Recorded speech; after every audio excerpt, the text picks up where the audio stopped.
some of them are doing pretty good, but anyway, if there's some coughing going on, I apologize. We'll just have to work through it. But anyway, thank you for coming, and I wanted to express that please keep your telephones turned down and address the chairman when you want to testify. So the first bill we're going to discuss this morning is the Omnibus Water Bill, House Bill 117. And so with the folks that are going to be presenting this bill, will they please come forward? I just told we better take roll, so. Good morning. Representative Banks. Here. Representative Davis. Here. Representative Eklund. Here. Representative Johnson. Here. Representative Ottman. Here. Representative Provenza. Here. Representative Schmid. Here. Representative Strzok. Here. Chairman Winter. Here. Thank you.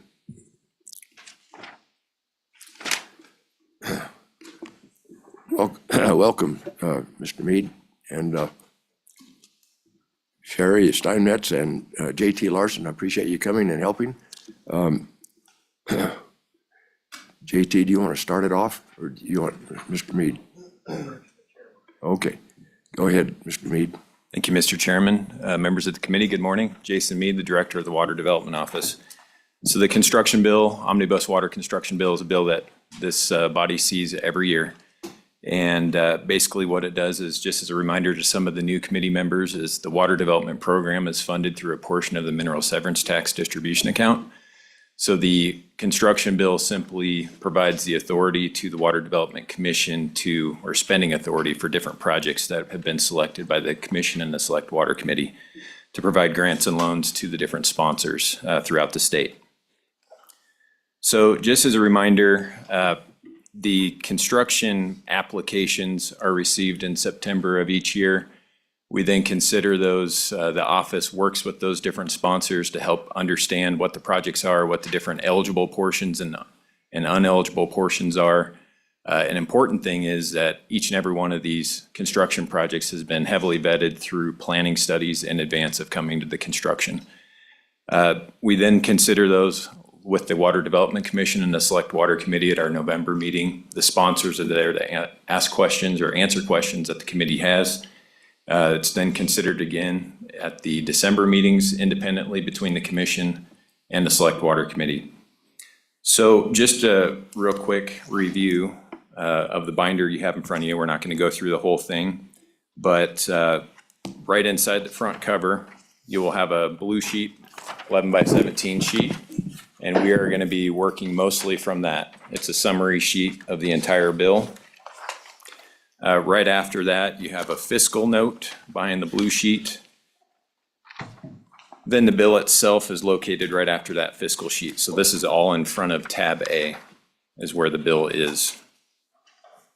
Then tab A is just a 2-page description of our program if you're interested. Tab B is a snapshot of the available account balances in our accounts 1, 2, and 3 in advance of the projects that you'll see in the construction bill and the planning bill. And then starting on tab C are all the different projects within the construction bill and the recommendations that the Water Development and the Select Water Commission or Committee reviewed and approved. So with that, I will jump to the bill itself and just point out a couple of things.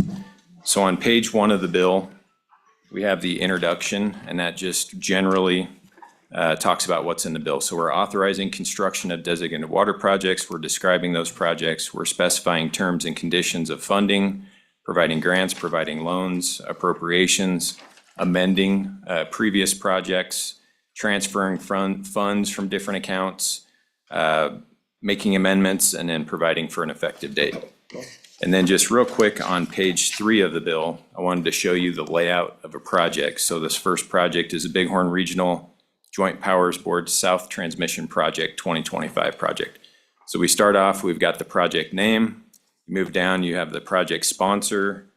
Then we provide a purpose for the project. This one on page 1, line 8 is municipal and rural domestic water supply. We have a project description in the next paragraph. Then you move down to line 16 is the total project budget for the project. Line 19 would be the grant portion. Moving on to page 4, then we show the appropriation, which in this case would match the grant, and a reversion date for that appropriation. And then the final paragraph would just be any special conditions associated with the project. So each one of these projects is laid out in the same fashion. And then when we get to amendments, the way the constructions or projects are set up is they're all in Title 99 statutes. So last year's projects would be in 99, 2900. This year's 99-1-30 or 3000. So the amendments to previous projects are just strike and add like you would normally see. So with that, I'm going to refer you to the summary page, and we'll try to work through this fairly efficiently. Okay, and the way this is set up, when you get out on the floor, you can use this as a resource. The first column is the tab that the actual recommendation and information about that project is located within the binder. The second column is the page in the bill where you can find that particular project. Then the third column is the name of the project. Then we get to the location. Then we have water development accounts 1, 2, and 3 in different columns here, so you can see which account that particular project is funded out of. And you get over towards the right side and you look at the terms, how much grant, how much loan, and then some just brief descriptions of the particular project. So in section 1 of the bill, we start off with our account 1 new development projects. So we're looking at that first block there. We have 3 projects ranging from design and pre-construction of transmission pipelines to the Hoback Junction public water supply, where we're setting up an entirely new system where there's basically just wells, individual wells at this point. We also have our 2 cloud seeding programs, the aerial program, which mostly benefits the North Platte River and the Sierra Madre and Medicine Bow mountain ranges. Then we have our ground-based cloud seeding program, which mostly benefits the Green River, which is tributary to the Colorado River, and it targets the Wind River and west side of the Sierra Madre Mountains. And then we also have the small water project program for new development, and we'd like to put $1.5 million into that. And those are projects such as stock ponds, spring developments, stock tanks, and transmission lines.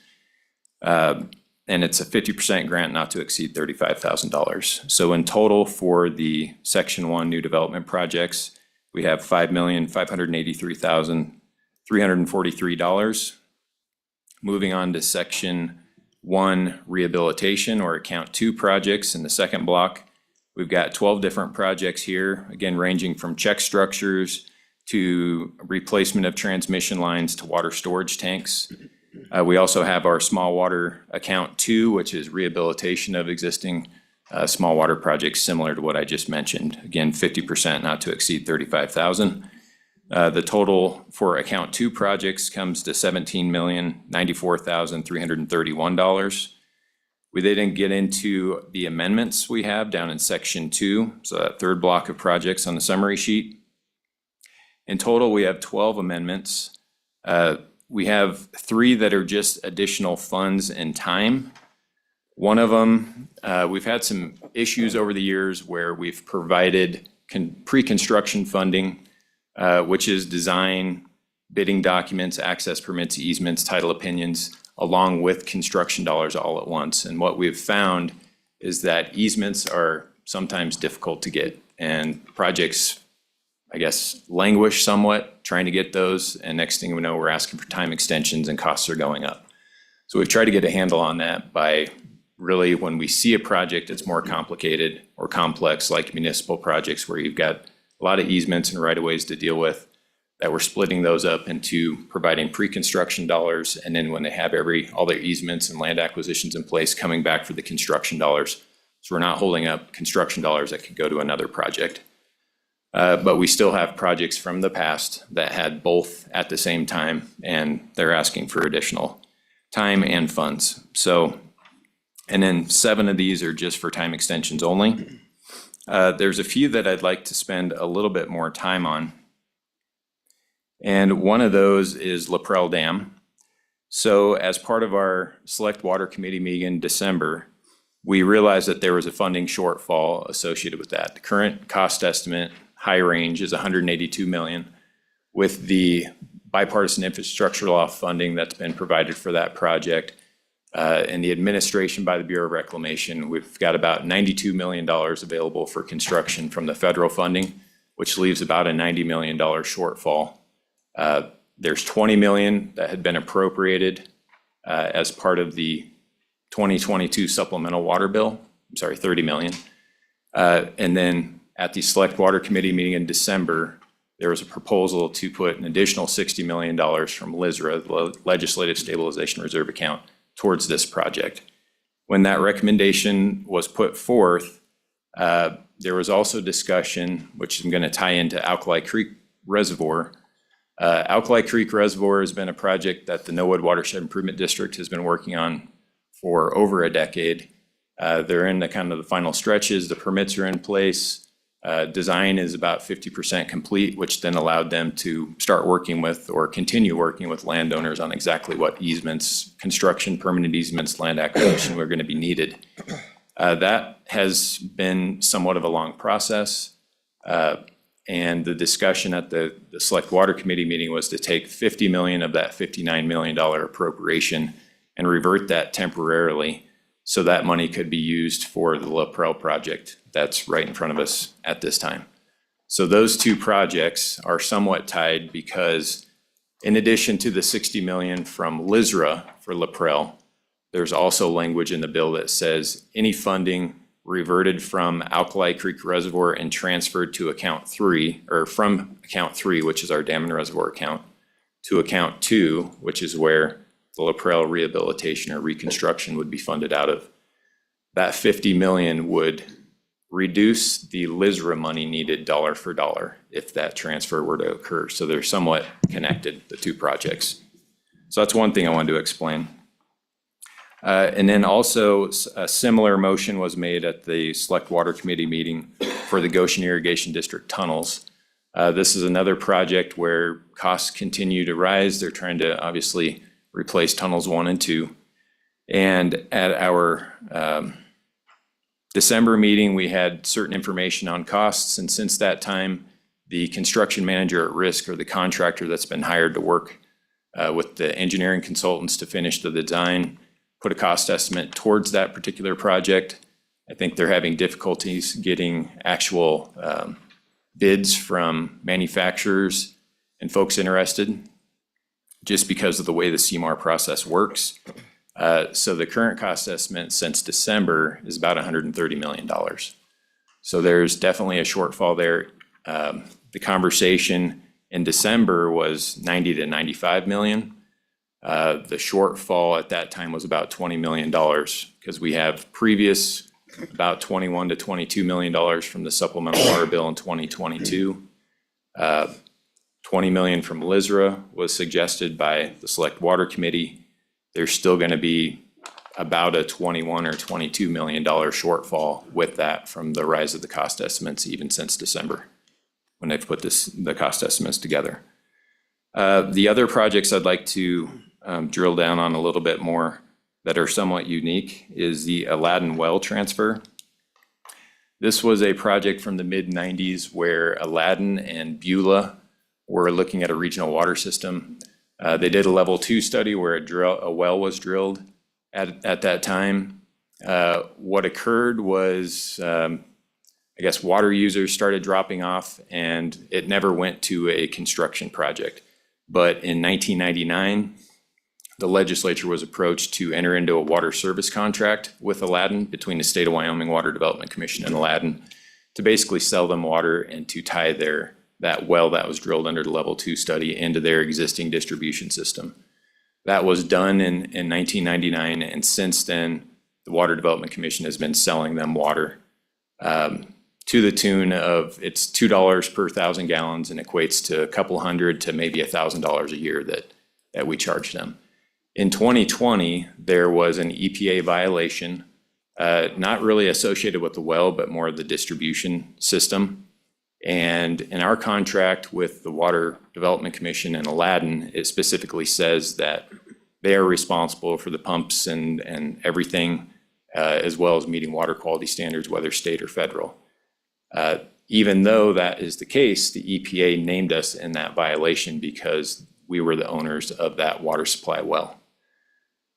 So we take on some liability or responsibility now associated with that. The district has been interested in acquiring that well over the years and have made several attempts to try to find funding to purchase their portion of the original drilling costs and have been unsuccessful. So when we presented this to the Water Development Commission and the Select Water Committee, the idea was to, for a nominal price, very small price, to transfer that well to Aladdin to basically relieve Wyoming of some of the responsibilities associated with that EPA order that came out. And they thought that was a good idea. So that transfer of that well and the small parcel of land, which is basically 20 feet by 20 feet around the well, would be transferred to the town of Aladdin. Something very similar is the Belvoir number 5 and 6 well transfer. This project was a level 2 study done in about 2004 to look at the Bory well field associated with the Belvoir Ranch, which was purchased by the city of Cheyenne for long-term water supply and groundwater. Several wells, Belvoir 5 and 6, were drilled as part of that study. Since that time, they have not used those wells yet, but have intentions in the future to probably utilize those as replacement wells as other wells in the Bory well field may fail. So they came to us with a proposal to purchase those 2 wells for the entire cost of the drilling, which was $218,000. So again, this bill would effectuate the transfer of those wells to them, and then we would put together a contract for that $218,000 purchase. And then lastly, again, we're down in section 3 and 4 of the bill there near the bottom. One of those in the 2024 session, I believe we were in House Appropriations, there was an amendment brought to the construction bill that, if you recall, there was ARPA dollars that were left over that the governor's office had the authority to distribute as they saw fit. And part of that distribution went to the Water Development Office, and it was called ARPA replacement dollars. So funding that was already committed to a project sponsor, say in a construction project, could be replaced if it met all the ARPA requirements. And we had about 8 projects that we felt comfortable that could meet the deadlines and met all the requirements. So there's about $20 to $25 million of water development funds that were freed up as basically because they were replaced with ARPA funds to that particular sponsor or those sponsors. So the amendment that was brought was to use $6 million of those ARPA replacement dollars or freed up dollars in the program for redundancy projects with municipalities throughout the state. And that would mean, larger than needed storage, water storage type projects. Say if they had a transmission line that was in a bad spot and they wanted to put a second transmission line as a backup in case the first one got taken out, backup power supplies, different things like that. It also named the Water Development Commission as a sponsor, and what comes along with that with special provisions or general provisions is that the Water Development Commission would then take on the responsibility of operation and maintenance and the design and construction of those projects, when in reality it would be, say, Green River that actually would apply for a project. So after quite a bit of discussion with the Water Development Commission and the Select Water Committee, based on the funding that's available to our program, the mineral severance taxes have been fairly stagnant since the 1980s. And of course, inflation and the cost of projects have skyrocketed, especially over the last 4 or 5 years. But over that longer period, especially, they've also gone up. So our buying power to just address the needs associated with all the sponsors throughout the state doesn't keep up with the demand that we're seeing. So the conversation quickly went to, we can barely afford meeting the minimum water quality standards that a particular municipality or town might need to meet, let alone trying to, fund backup projects, 2 of this or 2 of that. So the Commission, the Select Water Committee, chose to repeal that language from 2024 and, not look at redundant type projects for different municipalities. And then the last couple of things under section 4 would just be a transfer of funds from account 1 to account 2. We had more demand in account 2 than we had funding in account 2, and an excess of funds in account 1. So in previous years, we've moved a little bit of money to cover those projects from 1 to 2. So we do that, as well as then there's the transfer of funds, which we already discussed with the reversion of $50 million from the Alkali Creek Reservoir project. That funding would have to be transferred from account 3 to account 2 to effectuate the LaPrell Dam statutes and the language in there associated with that. So with that, I would open it up for any questions that you guys might have on particular projects. Does the committee have any questions for Mr. Mead? Yes, go ahead, Representative Augman. Thank you, Mr. Chairman. Mr. Mead, you had said up around the section 1 rehabilitation, the projects are 50% not to exceed, and I didn't get that. Mr. Chairman, Representative Ottman, so this is our small water development program. It's a program where individual landowners can work with their conservation districts. A lot of times it's livestock management, grazing type projects, to where an example might be, you're used to watering livestock along the stream corridor, but you've got lands that are further away that would be great to graze. So they could either drill a well or existing well, put in stock tanks and transmission pipelines to spread out that water resource and improve grazing, also improve wildlife habitat, as well as, where they're watering. So those types of projects are eligible for a 50% grant not to exceed $35,000. And a lot of times it's partnerships between Wildlife Natural Resource Trust Fund, NRCS, EQIP type funding, a plethora of different funding that comes together to get those projects done to improve the health and functionality of watersheds. Thank you. Yeah. Mr. Chairman.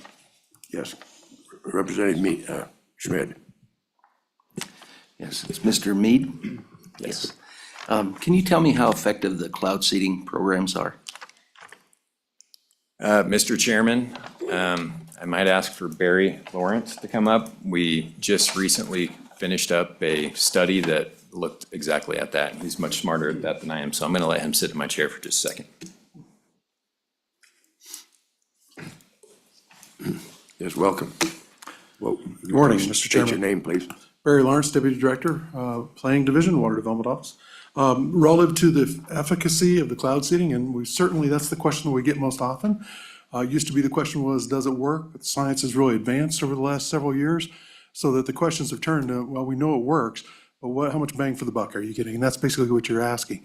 And so what we did was about a year ago, through commissions like Water and going to the legislature, we got a funding for a 1-year assessment study, where we hired the National Center for Atmospheric Research out of Boulder, Colorado, world class at what they do. They used the Cheyenne supercomputer and looked at the actual aerial airborne seeding over the Medbos and Sierra Madres for the operational years. And at that time, there were 4 years that were operational.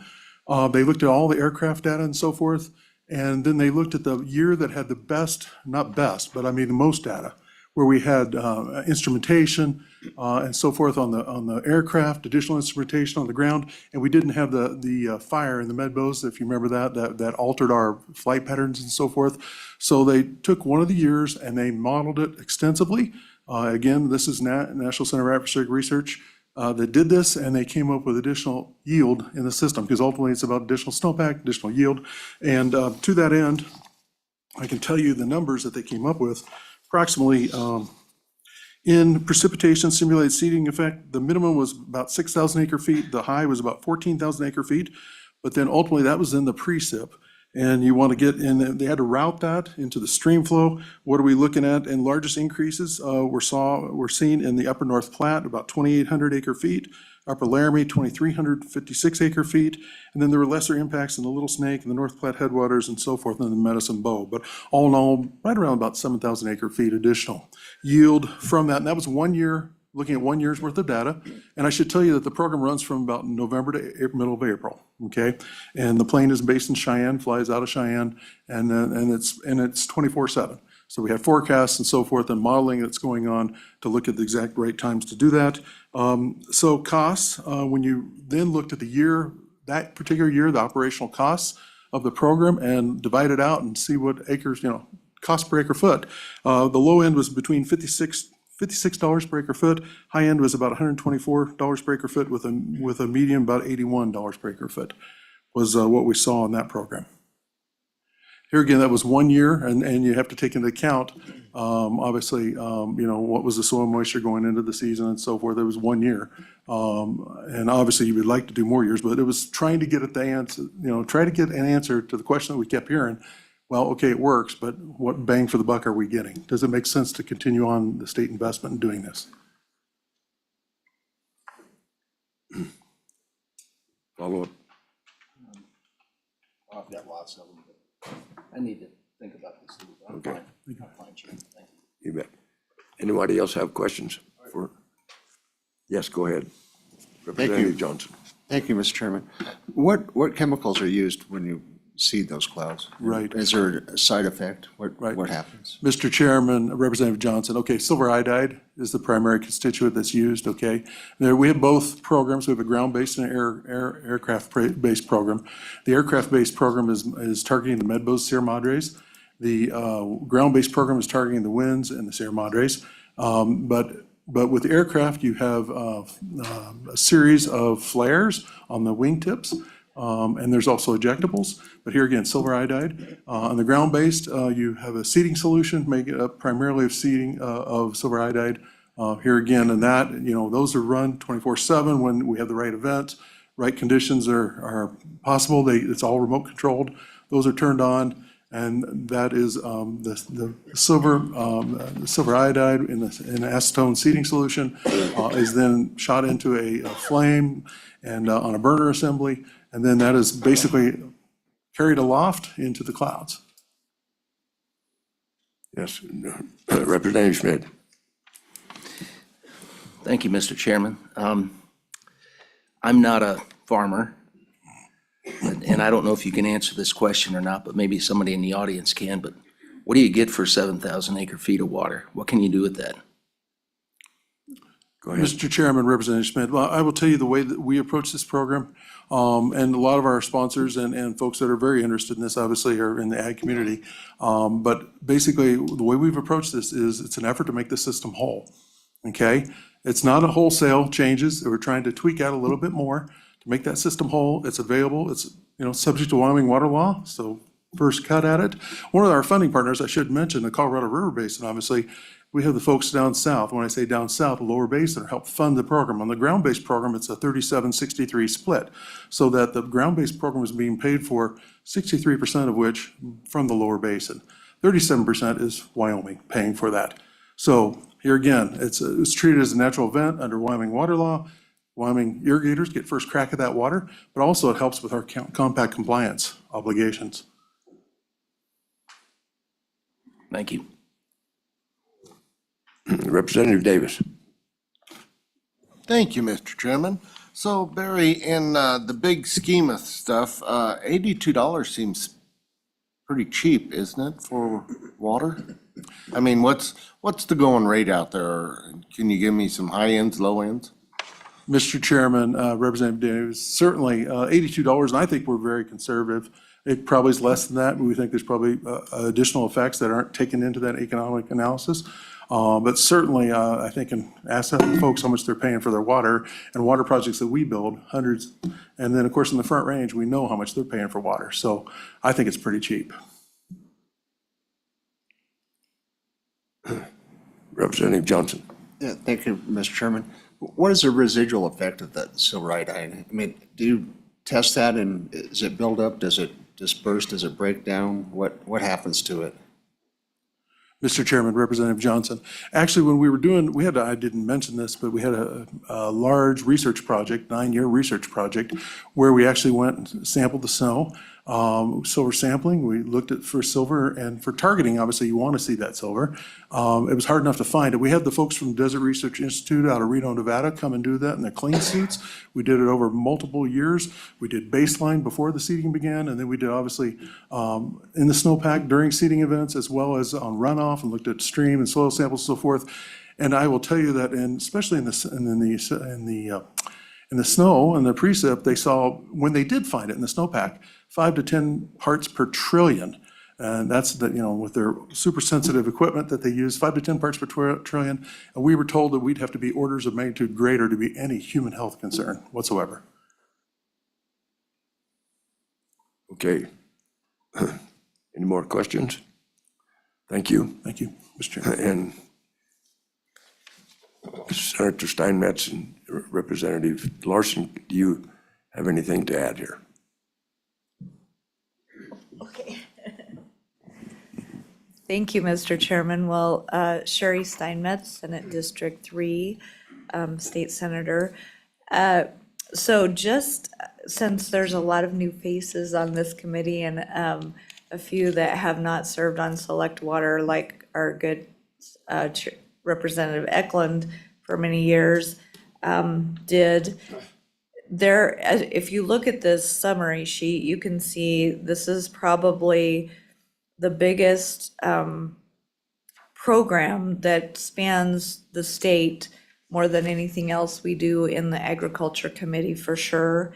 And, the only thing that's akin to it are all of our school major maintenance and construction, things like that. And so it's very important that our predecessors decided that they would utilize a decreasing resource, our mineral wealth, to develop a reoccurring resource, our water. And we know that our water is really becoming more precious than gold in this state, especially as we see the impacts of development in lower basin states and the demand for water and the droughts that we've been in. And so to me, this is one of the most important things that this legislative body does for the state of Wyoming and for our citizens. So I always appreciate so much how much detail, how much work is put in, not only by our office, our Water Development Office and our director there, but also the Water Development Commission, which is made up of citizens from all across the state that really dig into the nuts and bolts of all of these projects. And so it's incredibly important. The other thing that I think is important to note is that loan programs being 50-50, that is a decrease. We had, 37 split there, or 33.5 split there in the past. They have changed that so that it's a 50-50 split because of funding. The other thing that's incredibly important for us to remember going into the budget session is that the Board of Control funding for them, which is actually housed in the state engineer's office, and they're the ones who manage water rights across the state of Wyoming. That's really a function of the state engineer's office, and it's being funded out of these programs. And so these program dollars don't go as far as they used to, and that would be a very important thing to try and rectify in the budget session, to put that back on the state engineer's budget out of the general fund so that we have more project money for the citizens across the state. So with that, Mr. Chairman, it's kind of a broad statement, but I'd stand for any questions if you have any for me. Any questions for Senator Steinmetz?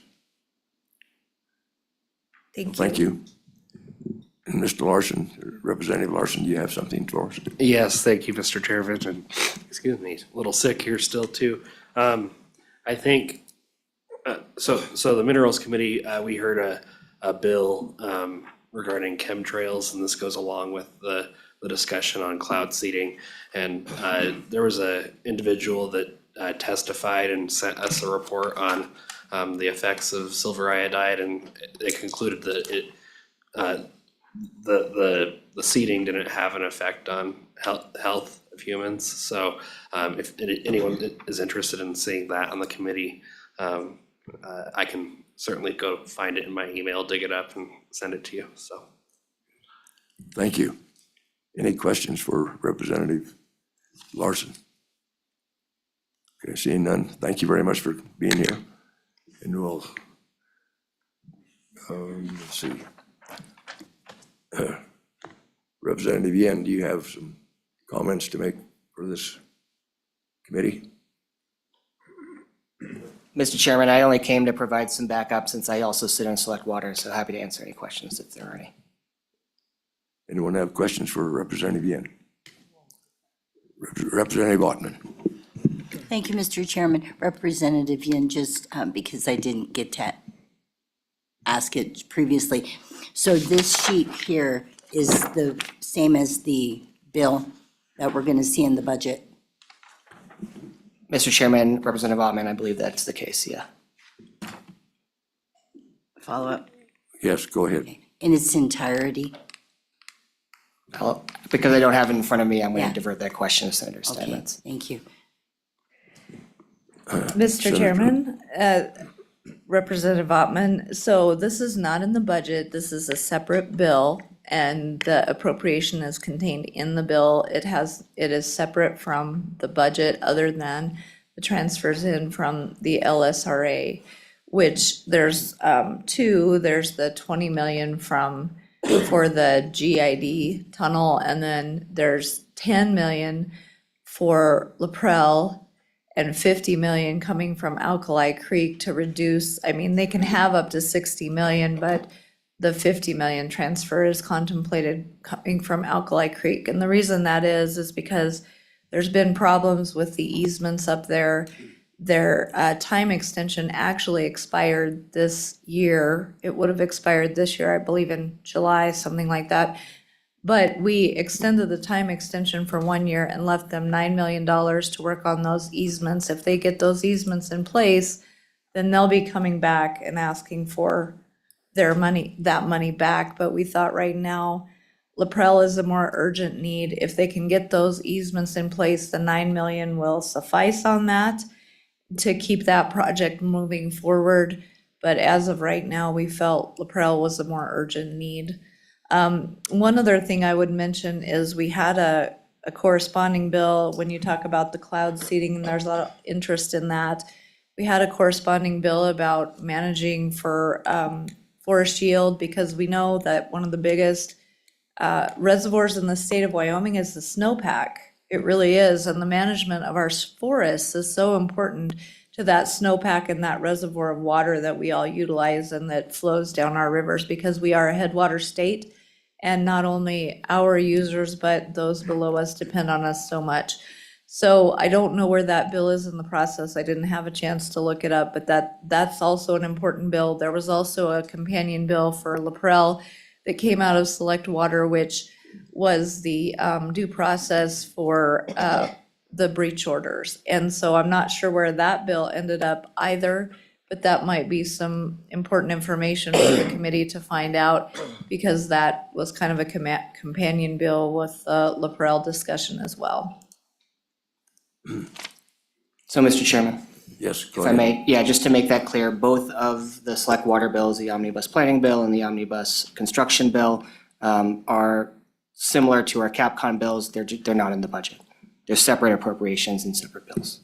Okay, thank you. And Mr. Chairman, to follow up on that, if I could. Yes, go ahead. So the Senate, we always start one bill in each chamber. So this year, we started construction with you, and we started the planning bill with the Senate. So we've passed the planning bill, I think, as of a day or two ago.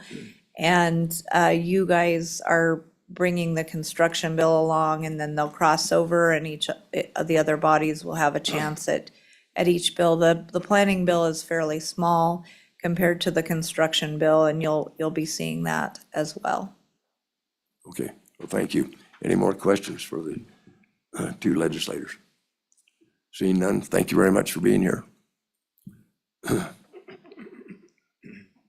Senator Larson.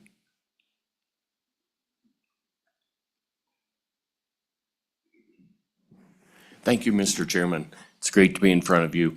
I encourage you to vote for this bill. It's a great bill. Like it was said before, there's so many projects across the state that are vital for for all of our area. Do want to emphasize a lot of the dollars go to, for drinking water, probably around half of it, and then probably around half of it goes for irrigation and stuff. One thing I wanted to bring up is I did present an amendment that I think some of you might have concerning the Alkali Creek Dam and the funding that they took away from them, the $50 million. And it's kind of, in the bill already, they have $60 million for the LaPrell. And then they're just using the $50 million to do a one-to-one swap kind of. And I don't know why that came about. Alkali Creek Reservoir is very, very vital for that area.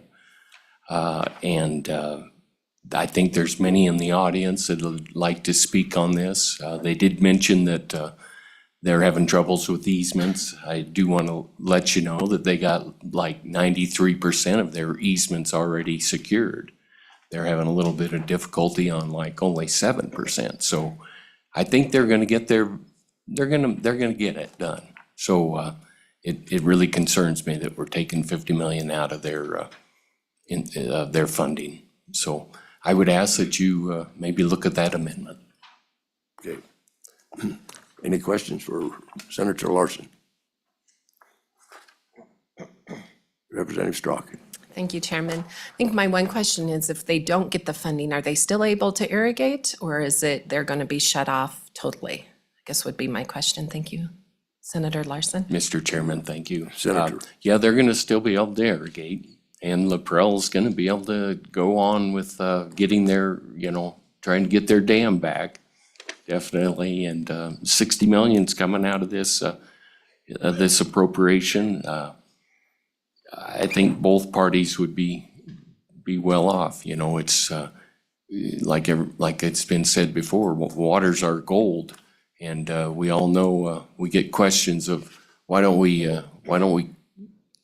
do something so the water doesn't go to the other states? Well, it's one of those deals where if you use it or you lose it. Well, one way to use it is to build some reservoirs. So we need to do that.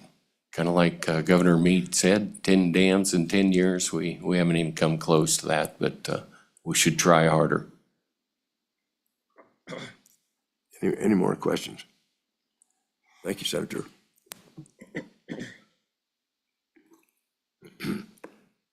Okay, are there any other agencies in the room that would like to testify? Seeing none.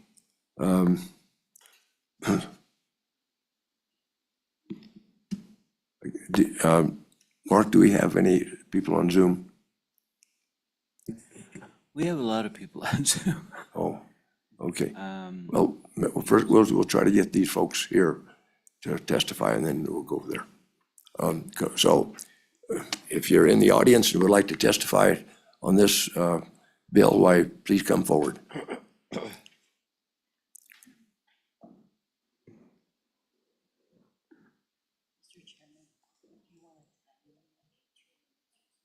Yeah, that would be good. Can you do that?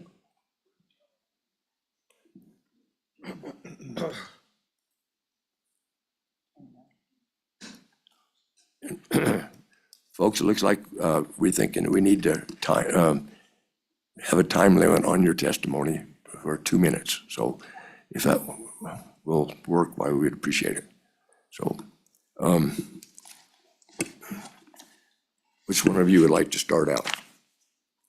Okay, Mr. Chairman and members of the committee, thank you very much for taking our testimony today. We appreciate it. For us, this is a very important project and one that we're looking forward to completing. Names. My name is John Joyce. I'm the chairman of the Millwood Watershed Improvement District, and we are the sponsor of the Alkali Creek Reservoir Project. We're here today to talk about the Alkali Creek Reservoir Project funding decrease contained within the Omnibus Water Bill. The Wyoming Water Development Commission recommended to the Select Water Committee to extend the Alkali Creek Reservoir project funding for 4 years.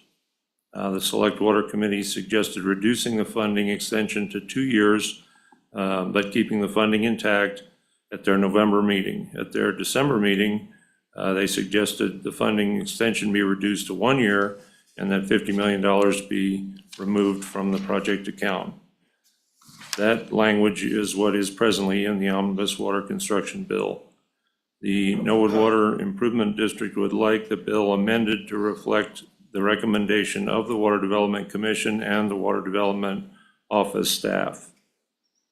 The Water Development Office spends a great deal of time researching these projects. There's projects that they recommend for funding, and there's projects that they don't recommend for funding. This project has been recommended for funding, and it was also recommended to have that funding extended 4 years.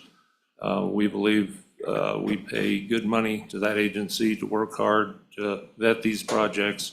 And when they come to a recommendation, I don't think they come to it lightly. There's good reason why they recommended that the project funding be extended 4 years. Water Development Commission began the process to build the water storage and Norwood River drainage in 2007. Since that time, WWDO staff, working with consultants, has identified the Alkali Creek Reservoir project as the first choice in the drainage for water storage. The NEPA study has been completed, and all of the permits are in place to construct the reservoir. The State Engineer's Office has issued the water storage permit for the reservoir, as well as the canal enlargement permits for the Anita Ditch, which is the canal that will fill the reservoir. The project has 93% of the land and easements in place that are needed to construct the reservoir. To date, the state of Wyoming has spent well over $5 million on this project. The Alkali Creek Reservoir will provide late-season irrigation water in a drainage that presently has no storage at all. It will also provide 300 acres of public fishing and recreation to Wyoming citizens. The late-season water releases will also help to keep alive native fish populations in one of only 3 rivers in the state of Wyoming that have all of the native species intact. We thank you very much for your consideration of this amendment, and if you have any questions, I'd be happy to answer them. Thank you. Are there any questions for Mr. Joyce? Okay, next.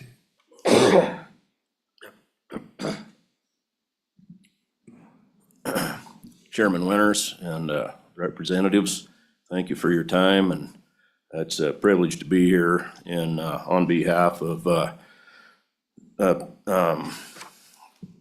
fellow landowners from Washakie County and Bighorn County.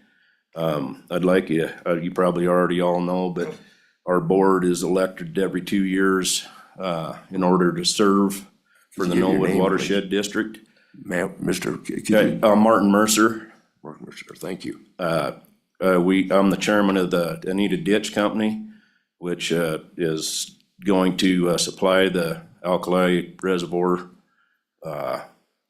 and also a 5th generation farmer and rancher there. Have 7th generation grandkids, 5 of them on the ground. Their parents are all there working on the ranch now. So we're proud to be Wyoming water users, and we don't take it lightly. Anyhow, I just was wanting to provide any information to anybody that might have questions on that valley. Grew up there irrigating, and it's very important to us, and I think to the state of Wyoming as well, or to everybody in the whole world, in fact, as far as water goes. And anyhow, I'd love to answer any questions or do my best that any of you might have. Thank you. Do you have any questions from the committee for Mr. Mercer? Okay, would you introduce yourself, please? Good morning, Chairman Winters. My name is Karen Vigil. I live in Manderson, and we own land between Manderson and Hyattville. And the members of the committee.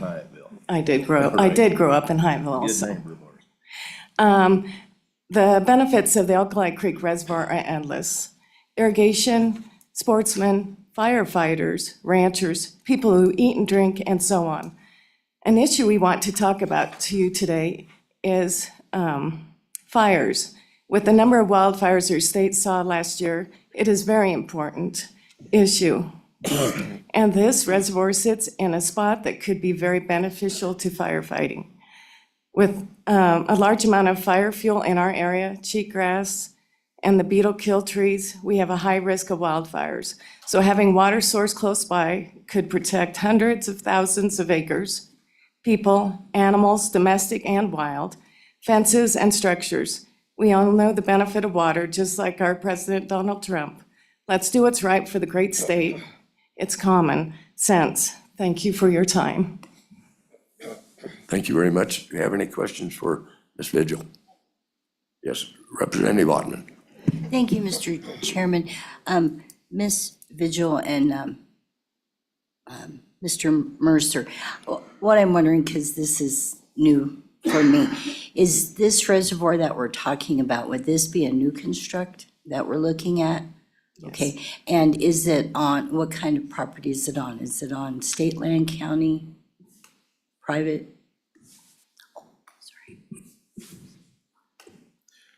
Chairman Winters, Representative Ottman, 300 acres of it is on right in the middle of our ranch, and we've already we've given an easement or have come to an agreement with the state on an easement, and it's already secured. Any follow-up? And Chairman Ott, it's also on BLM, is it not? That's, Ma'am, Yes. would you repeat that? the reservoir also is on BLM ground also. Thank you. Representative Ottman. Thank you, Mr. Chairman, excuse me. How large would this be? Did you say 300 acres? Chairman Winters, Representative Ottman, yeah, over 300 acres, but give or take a few. And we spent quite a long time negotiating with the BLM was part of our allotment where we run cattle. And so it was also under desert land entry. And there were now 2 years of negotiations with the BLM and Paint Rock Angus Ranch, which we operate in order to secure this easement. Chairman Winters and Representative Ottman, the capacity of the reservoir will be 9,000 acre feet and a surface area of about 300 acres. Representative Provenza. Okay, Representative Ottman. Thank you, Mr. Chairman. So the water coming into this reservoir comes from, and the water, is it going to be dammed and then have a flow out, or will it just be there? Go ahead. Chairman Winters, Representative Ottman. No, it's for irrigation, and the biggest purpose is for exchange. And the size of the reservoir is just about exactly what we're short from July on through the rest of the irrigating year for the shortage that we have. We're short somewhere between 20 and 30 CFS from July on historically. And this reservoir will provide that through water exchange and for downstream irrigators. There's numerous senior water rights held downstream from where this reservoir is. And when they call the creek, upstream irrigators' head gates are closed. And also,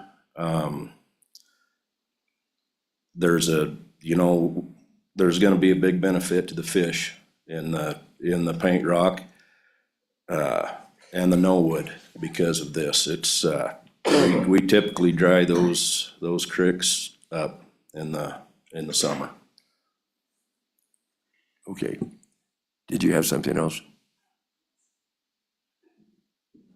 Chairman Winters and Mrs. Representative Ottoman, it's actually filled with the runoff in the spring. So when the creeks are very high, and that's actually how the reservoir will be filled. Is that not correct? And so there's kind of some protection there a little bit on the downstream with major runoffs. Yes, thank you. Mr. Chairman Winters? Yes. If I may answer her question a little bit, expound on it a little bit. The Anita Ditch is fed from the Medicine Lodge and the Paint Rock, and that is the main tributary to the reservoir. Also, Alkali Creek has some drainage as far as rain and snow runoff. So we have the Alkali Creek, which I might add is an off-channel. It's off-channel, it's a small creek. And then the Anita Ditch is in agreement.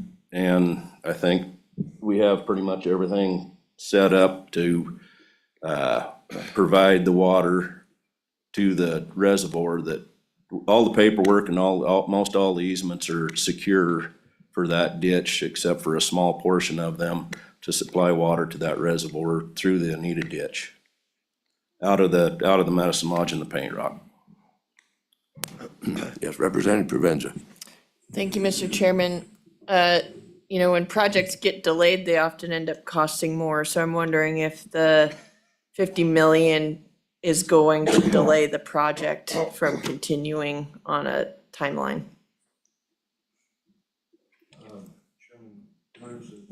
Yes. Representative Provenza, the removing the money from the account is a concern to us because going forward,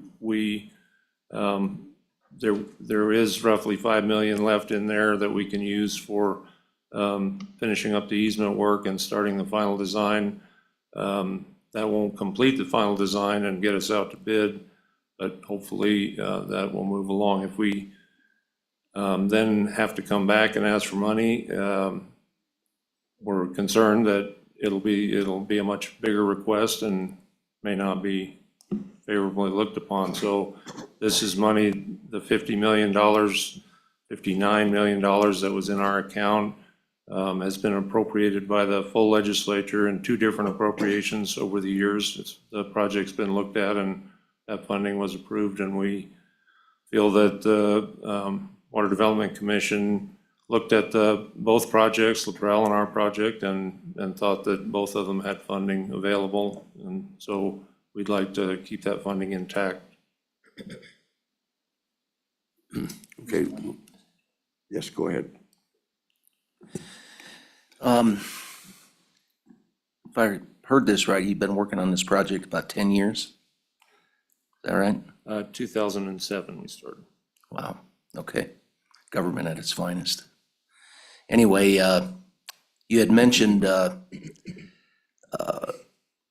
are still some easements that need to be acquired, or a couple of questions there. What's the hangup with the easements, and how much longer do you expect that to take to have all the easements in place? Chairman Winters and Representative Schmidt, we have, as we said, we've got about 93% of all of the easements and land for this project. We have 4.73 acres that we still have to get, that's an actual part of the reservoir that would be inundated. That can be a long-term lease or a purchase. And then we've got a few easements along the canal for enlarging the canal that we haven't got yet. Those landowners have not been very interested in dealing with us. The Select Water Committee and the Water Development Office have put some constraints on negotiations that have, we think, made the negotiations quite a bit lengthier, and we're still working hard on them. We legislators from Water Development from the Select Water Committee are now working on it, along with staff from Water Development Office, along with the consultants that's hired, the engineer for this project. So there's a lot of horsepower working on the easements right now, and we feel confident if we can keep the money there and keep the project going, that we'll be able to obtain those easements. Any follow-up? Yes, sir. Thank you, Mr. Chairman. So we kind of really don't know yet how much longer you expect that to take. It's hard to say. That's correct, we don't, and that's one of the reasons we'd like to have the original recommendation, the water development, included in this bill to extend the funding for 4 years. Thank you. Thank you, Mr. Chairman. Representative Davis. Thank you, Mr. Chairman. So we've been working on this project for about 17 years. Were you at the conception? Mr. Chairman, Representative Davis, my wife was on the steering committee for many years, and then once the Norwood Watershed Improvement District was actually formed, then I was on the district. So although I've certainly known about the project, I haven't been directly involved. It's probably only been 6 or 7 years for me. With that follow-up, Go Mr. ahead. Chairman, could you tell me, approximately what your estimated cost per acre foot is in this acre or in this reservoir? Mr. Chairman and Representative Davis, would you like the cost of the stored water or the assessment that we're planning on paying? Mr. Chairman, Go ahead. the cost to develop an acre foot in this reservoir. I'm afraid I don't have that. We're somewhere in the $80 million range for the final cost of construction, we believe, and it's about 9,000 acre feet. So I'm not that fast with my calculator, but.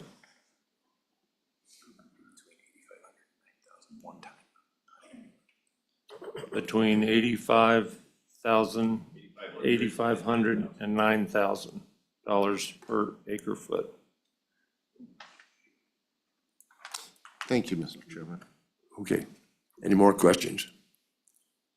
Okay, well, thank you very much for attending and your testimonies.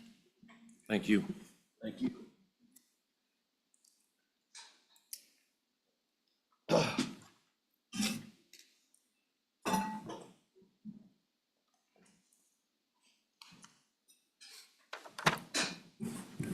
Welcome. Good morning, Mr. Chairman, members of the committee. My name is Chris Mickey. I represent the Wyoming Business Alliance. I haven't gotten to see this committee yet, so thanks for letting me come and testify. The Wyoming Business Alliance represents businesses from all over the state in all different industries and all different sizes. And we just wanted to lend our support of this bill. The Water Development Commission, the Select Water Committee, they do a great job at vetting these projects and getting those to you. And as you've heard before, water is one of Wyoming's most precious resources and is getting more valuable all the time, especially for our top 3 industries in the state. And so I just want to urge your support of this bill, and if you have any questions, I'd stand for those. Any questions for Chris? Seeing none, thank you very much.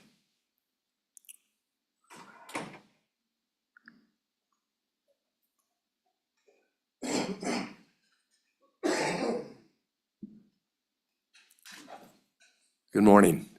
Welcome. See, how do you turn this on? Oh. Good morning, Chairman Winters, rest of the Ag Committee. My name's Gary Shadow. I'm chairman of the LaPrell Irrigation District.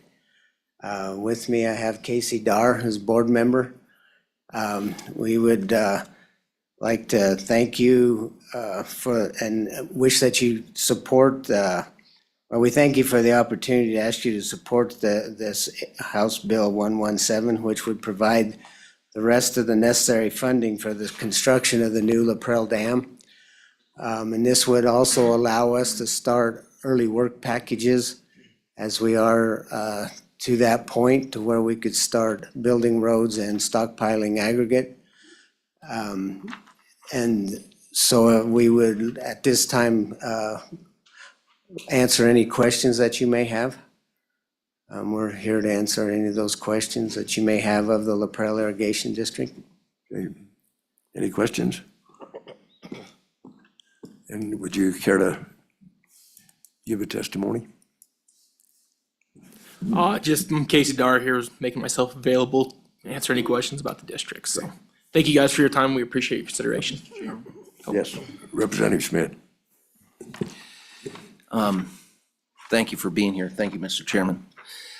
Could you guys tell us what the repercussions would be? I mean, what some of the hardships are going to be if this doesn't move forward? If this project gets delayed or any longer? Sure, Chairman Winter, Representative Schmidt, that's a great question. The decommissioning of that dam came a little sooner than what we had expected. And with that decision by the state engineer's office, this is going to put a hardship on our shareholders. We have 104 shareholders with their families, their subcontractors, the people they deal with. It's actually represents close to 1,000 people, which is a big percentage of our community, that are directly or indirectly affected by the water from this dam. For 116 years, this dam has provided water for our shareholders. They've became good stewards of the land. They've taken care of that land, made it more productive, and put in pivots. And so without this water, it'd be really difficult to irrigate. It's going to affect shareholders in different degrees. Some are going to be affected greatly, some not so much. Each family is going to have to decide how they're going to handle this, how they're going to offset this burden. They're not going to be able to grow the crops that they've been used to growing for the past 116 years. The quantities won't be there, so this is going to cause them to have to buy hay outside our area, which will also put a burden on those areas. But like I said, each family will have to decide how they are going to offset these costs. That dam, when full, holds about 20,000 acre feet of water. It also, it serves 11,462 acres of land. There's probably close to 94 miles of ditch and laterals that serves. For the past 116 years, it's also provided a buffer for the spring runoffs. Each year, and it varies, but when we have rain on snow impacts, there can be large amounts of inflow into that dam. That's become a buffer to help control, help protect the infrastructure below the dam. It also helps protect the Wyoming's Wonder, the Natural Bridge Park. And so to get back to your question, it's not only going to be a hardship on our shareholders, but it's also going to, we're going to have to deal with these spring runoffs. And like I said, each year that can differ. In 2023, how many CFS was? 2023, we had 873 CFS coming in. 873 CFS, so over 1,600 acre feet coming in. That was more than we could let out. And so being proactive and monitoring that every hour and letting water out early, we were able to keep that under the restricted level that was set by the state engineer's office. But the point is that those spring runoffs is where that dam is very important to protect that infrastructure below it. And so I don't know if I answered your question or not, but Chairman Winters, Representative Smith, this isn't so much an agricultural or an irrigation problem. This is a community problem. That reservoir recharges the aquifers that feeds the well to a large percentage of our community. The city of Douglas has a well that pulls from that aquifer. It's not just about irrigation. We're protecting a park, we're protecting the bridge, we're protecting the fairgrounds from flooding, and we're causing flood mitigation. This is not just 104 farmers. This is our community. Chairman Winter, those, like I said, those shareholders represent maybe close to 1,000 people with direct and indirect, depending on that water. And it's a huge part of our local economy. They buy equipment, they buy parts for that equipment. They support our local businesses, they support our local schools and churches. So that money that they spread through our community is also spread through the whole state. And that dam is, like Casey said, is not just for irrigation, but it's actually a big part of our economy. That dam has its own ecosystem. That also, like Casey said, it does, over the past 116 years, is a big factor in our local wells and springs. Okay, Representative Davis? Thank you, Mr. Chairman. So you mentioned 116 years and nothing lasts forever, correct? Exactly. So as the irrigation district, you have O&M accounts and things like that. So how much have you done pre-planning wise in dollar amounts to help offset this, the evidence that nothing lasts forever? As a community and everything and as a whole. So the way I look at this, in 1909, 106 irrigators got together independently with no state, federal funding whatsoever, and they built this dam themselves. It was achievable then. Materials were cheap, labor was reasonable, they were able to accomplish this. For 116 years, this district took a dam that was supposed to last 50 and made it last 116 years. They took care of it, they worked hard. They milked every last drop we could out of this dam, but that took money. And when our shareholders can only produce X amount of crops and X amount of money, and we're taking all the money that we reasonably feel like we can take from them to repair and keep this dam going, we had a shortfall. That was our limitation. But you can't get blood out of a turnip. How do we go to our shareholder that is having trouble on an inconsistent year, getting 2 crops of hay, and say, hey, we're gonna go up to $55 a share? You can't do it to them. Yes, Representative Davis? Mr. Chairman, maybe my question was there an O&M account? Did you have an O&M account to do the work that you're talking about? I guess is my question. Chairman Winter, Representative Davis, the price per share that we charge currently pretty much just runs our district, takes care of the maintenance of the laterals, maintenance of the mains, our maintenance on the dam. But no, there was not a contingency fund. And you're right, nothing lasts forever. And what's happened as the generations after generations of farmers and ranchers have handed these down to the 2 younger generations, and they've been good stewards and improved that land and put in the pivots and so on. To make the land more productive, they've become more and more dependent on the water from that dam, and rightly so. When back in the 70s, they did a rehab on the dam and paid for that, and that was to last. And of course, back then the structure was 70 years old, and it had a little more integrity to do that rehab. And that was a loan that was paid off not too long ago. And that rehab was to gain 50 years. It ended up gaining maybe 54 years. And I can get into how we got to the point of this dam being ordered to be decommissioned. If you like, I can go into that explanation too.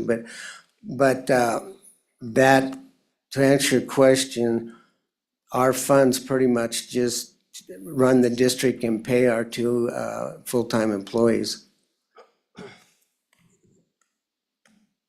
Okay, well, thank you. Appreciate you being here. So if you got more questions sometime, well, let us know.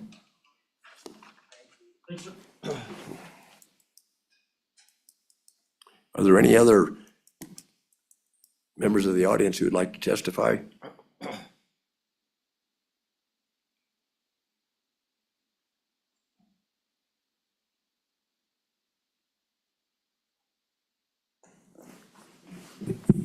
Good morning, Mr. Chairman, members of the committee. Holly Kennedy here today testifying on behalf of the Wyoming Association of Conservation Districts. I will keep my comments brief as I know you have a number of other testimonies on other bills to get through today too, and I certainly think you've heard some great testimony thus far on this one. We, of course, are very supportive of this bill and the elements within the bill. We think there's some great elements to repair some much needed infrastructure, put in some new infrastructure that would provide some great benefits, and also take some proactive approach on some other items. So we are very supportive of the bill in its entirety, and I would encourage the committee to explore options to support both LaPrell and Alkali projects. I think they're both important projects and have a lot of importance to users in the area. Not only those directly benefiting from the irrigation water, but of course the communities that those agricultural operations support and things like that. So would just support the bill in its entirety and stand for any questions that you may have. Thank you. Are there any questions for Ms. Kennedy? Thank you very much. Thank you. Okay, are we ready for Zoom?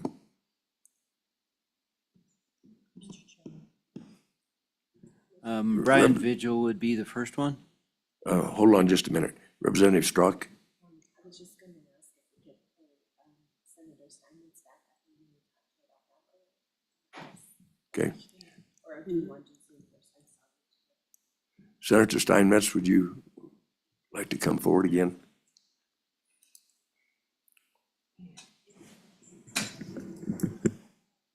Sure, Mr. Chairman. Thank you, Chairman. And Senator Simon, so I just clarify, you mentioned you had pulled Alkali out a little bit. Could you give us a little more update on that and some more clarity maybe on that? Thank you. Yes, Sure, go ahead. Mr. Chairman, Representative Strzok. Yes, so we did pull Alkali Creek out. Again, they have $9 million to go forward with their easements if they can secure those. What happened was I was contacted by landowners up in the project area who had been threatened with eminent domain being utilized for this project. So I called the senator and representative in that area. We set up a meeting to go up and visit with, sometimes we as the legislature hear from the folks that are applying for the funds to do a project, but sometimes some of the other landowners fall through the cracks a little bit when they're not the ones benefiting from the project. Maybe they would be adversely affected. So we wanted to hear from those folks and we went up and had a meeting with them. We put some parameters on, and that's what Mr. Joyce was talking about, because we said we really don't want to see you use eminent domain and taking a private property for this project. And so we went ahead and put those parameters on and then offered them the ability to go through in the Department of Agriculture. They have a process that they can go through to try to negotiate and come up with, I don't remember what they call it, mediation, I believe, a mediation process. And so the Department of Agriculture took their staff up and some water development staff, and they went up to have a mediation process and try to come to some agreements. And so still, we don't have agreements with the landowners that are going to be the most adversely affected through this project. So we're just trying to keep it even for both the project sponsors and the landowners that are being adversely affected and make sure everybody gets a fair shake under the law. And so that money's been held up there for a number of years. We feel like, we're coming down to the end. It's been a long, long time and they still haven't been able to secure everything they need or to negotiate in a way that's fair to everyone at the table. And so we just want to make sure there's a fair negotiation, that we don't keep drawing this out too much longer. So we shortened that time frame. We pulled that money back. We're hoping that that will be a motivation for all to either get this project moving forward or not. So that's our rationale. That's the reason for the changes from the Select Water Committee. We were the only ones there at that meeting that the commission didn't know anything about all of these extenuating circumstances. Many times we only hear one side. And so that's the reason we took the action we did. The reason that we believe the $9 million is sufficient to try and secure those easements. Everybody's worked hard to just try and make this a fair and balanced process and make sure that nobody's putting their thumb on the scale and take care of the rights of everybody, the people that want the project, the people that are still having trouble finding a solution that will work for their property that is included in this project. And we just want to make sure that everything is fair. So this is the reason we've taken the actions we have. And again, that's the impetus. Okay. Well, thank you. Representative Eklund. Mr. Chairman, Senator Steinmetz, so the transfer of this money from Alkali Creek to the LaPrell project, will it expedite the LaPrell project? I'm curious where we are in the, because it takes a while to get the permitting done. I think Alkali Creek's been in the pipe for longer, and all of the environmental, it's just a lot of nonsense, but it's what we have to do to build reservoirs. But it's been there longer and some of that's done. I'm wondering where LaPrell is in the whole process. Senator Steinmetz. Thank you, Mr. Chairman, Representative Eklund. I actually think LaPrell's farther along in the design process than Alkali Creek. I don't think they've started design yet. And in fact, we've heard reports that they'll be, and the director can probably tell you, we've heard reports they'll be coming back for possibly up to another $30 million on top of that 50 million, but I'll let the director speak to that as well. So we just felt this was the most prudent way to go forward. Okay, thank you. Mr. Mead. Mr. Chairman, the anticipated timeline to get the permits for the LaPrell reconstruction are sometime this spring or summer of 2025. It's an environmental assessment, as opposed to, since the Alkali Creek Reservoir is a new dam, it had to go through an environmental impact statement. And that right-of-way permit and the permits, 404 permits from the Corps of Engineers were acquired back in 2019. So those are in place. LaPrell still needs to go through a little bit to finish up their permitting. The anticipated timeframe to start construction, I think it was mentioned, there's some pre-work packages that are expected maybe to take place in 2025 and then starting in earnest in 26, probably midsummer. And then construction all the way through probably 2029. But I would say, answering directly to the question, the way the funding is set up in the construction bill, if it were to be amended and Alkali Creek money were not to be reverted, then it would just default to LISRA funding, the 60 million from LISRA to fund the shortfall for LaPrell Dam. Okay. So it should move forward, assuming that's acceptable at the same pace it would with Alkali Creek being reverted. Are there any other questions? Thank you very much.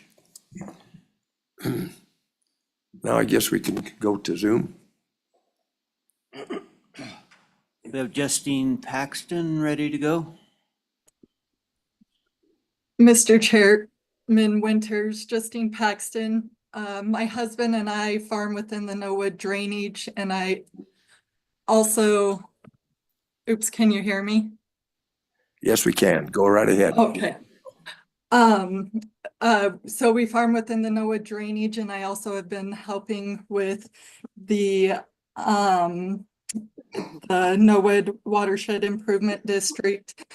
I feel that if you take the amount of the reservoir over 100 years, which would most likely be the life expectancy, that water is pretty cheap water. And the NOAA watershed is also very proactive, and we would make sure and have an account that we would build. So then I feel that that reservoir could even last longer than that, which makes that water even cheaper. It's very important for our area, for multiple people, the community. It's been looked very positively upon by many local fishermen and just people of the community. So I thank you for your time. Yes, thank you, ma'am. Any questions for Ms. Paxton? Okay, can we go to the next? Therese O'Donnell, sorry.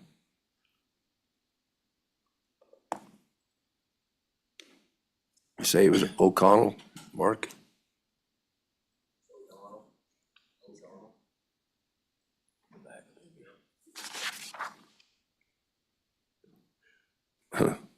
Welcome, Ms. O'Donnell. State your name and She there? turn things on, and we're glad you're here. Thank you, John.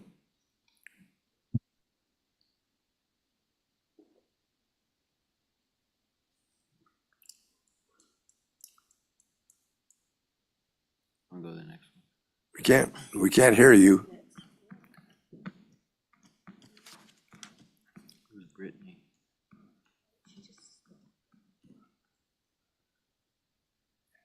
Do you think she's there, Mark? Nancy Joyce?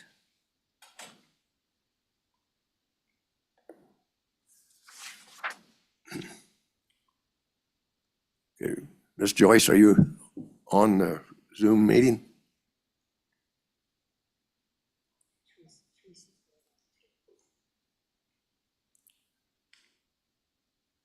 We're unable to hear you if you're on.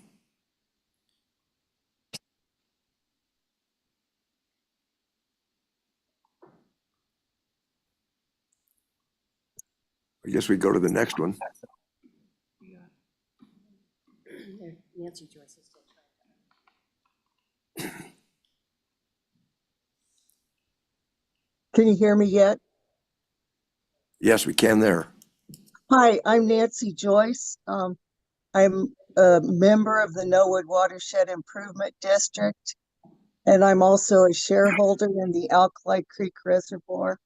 And thank you, Chairman Winter and committee members, for allowing us to speak on this issue. I've been working on this project for a long time, and I feel very strongly this is a good, viable project that will benefit a whole bunch of the drainage, whether it's irrigators, fishermen, recreators, the fish itself, and all the wildlife. We live in an area that gets 6 to 9 inches of annual precipitation, so water is very important, and it's very vital to this community. I'd like you to support this amendment that would reinstate the $50 million and extend the timeline for 4 years. I think we can get this project done, and I really think there's a lot of benefit from it. Thank you. Yes, thank you for your comments. Are there any questions for Ms. Joyce? I guess not. Thank you, ma'am. Let's go to our next participant.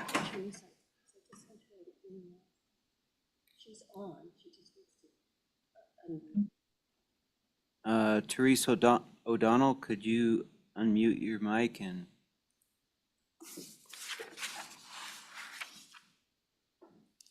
Ms. O'Donnell, are you on now?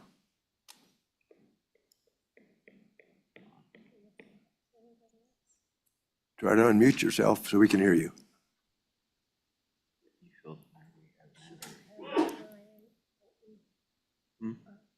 So no, there's nobody else. How about Brittany Filtner? She already spoke. No, she. Okay, I guess we need to go to the next one. Mark,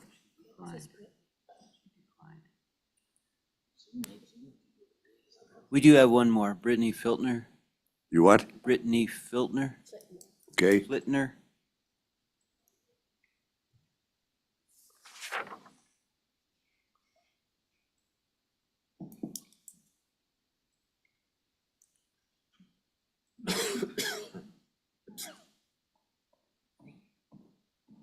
No.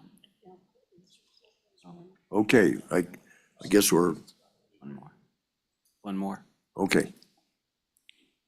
Colton Flitner.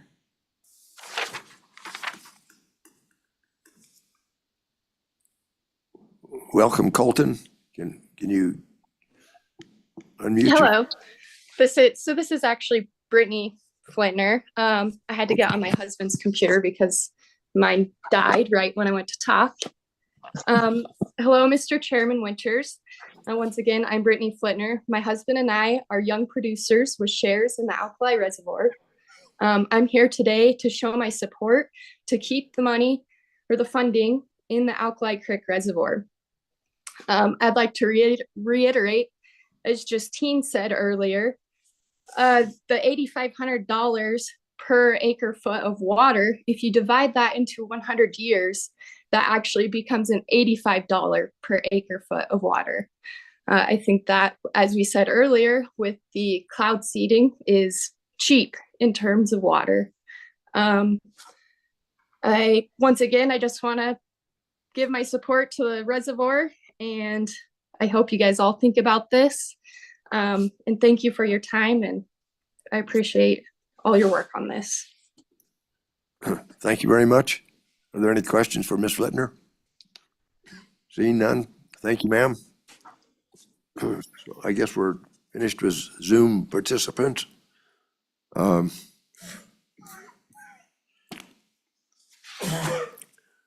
see. Are there any other?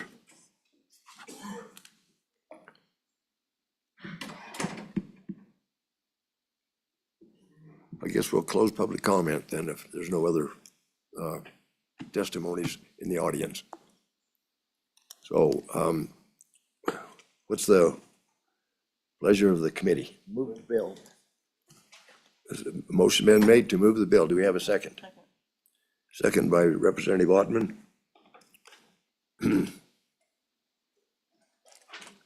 Discussion. Yes, Representative Eklund. Mr. Chairman, so we've heard the testimony, and both these projects are vital to Wyoming.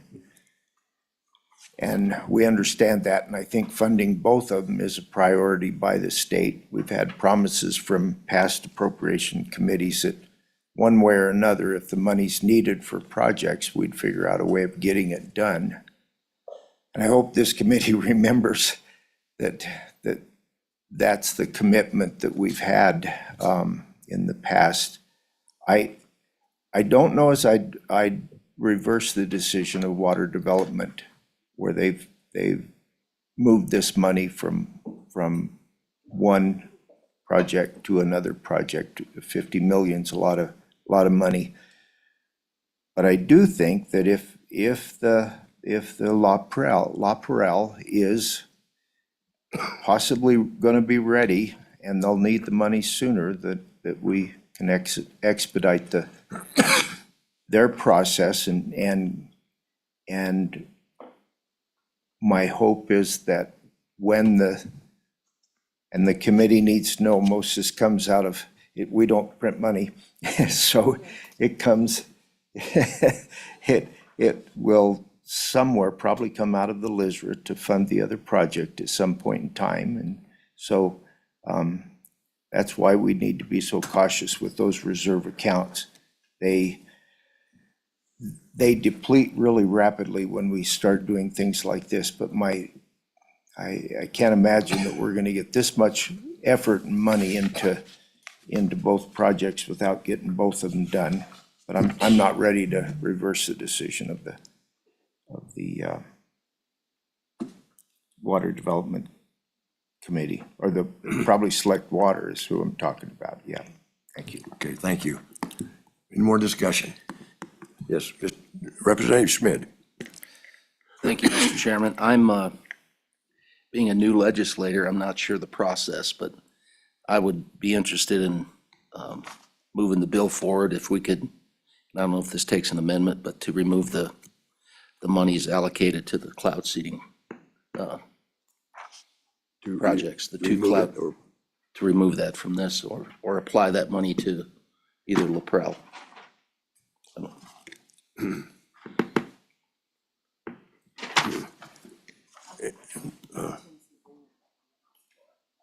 Okay. Okay.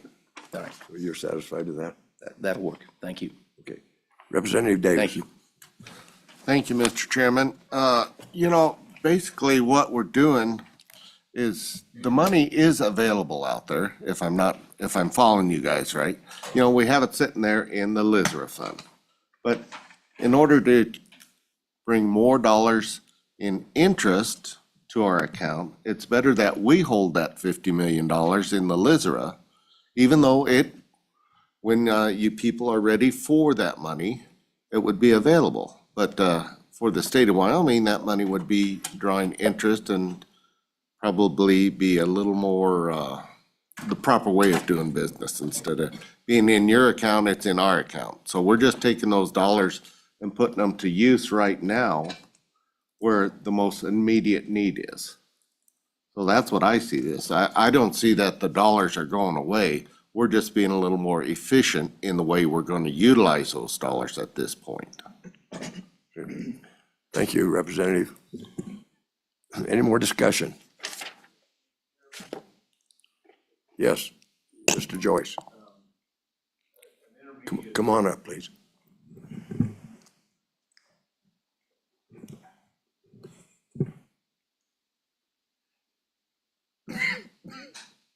The compromise would be to take the $50 million, but extend the funding that we have. I know they keep saying it's $9 million, it's about $5 million.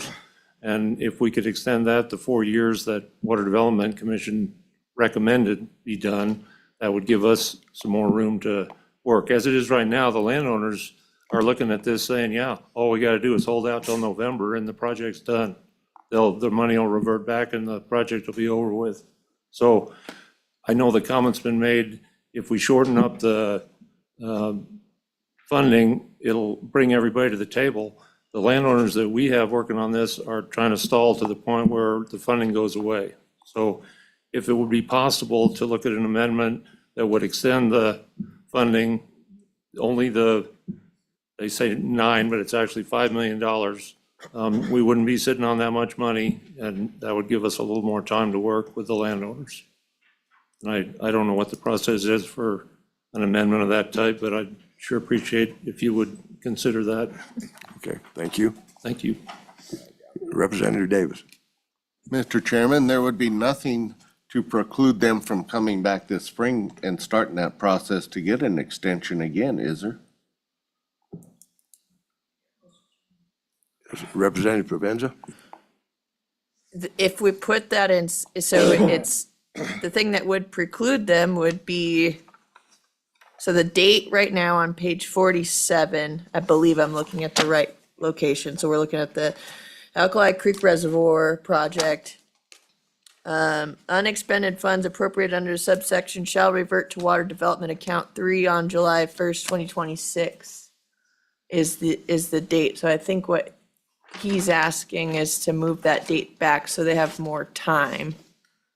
Maybe Director Mead would, I don't know if there's,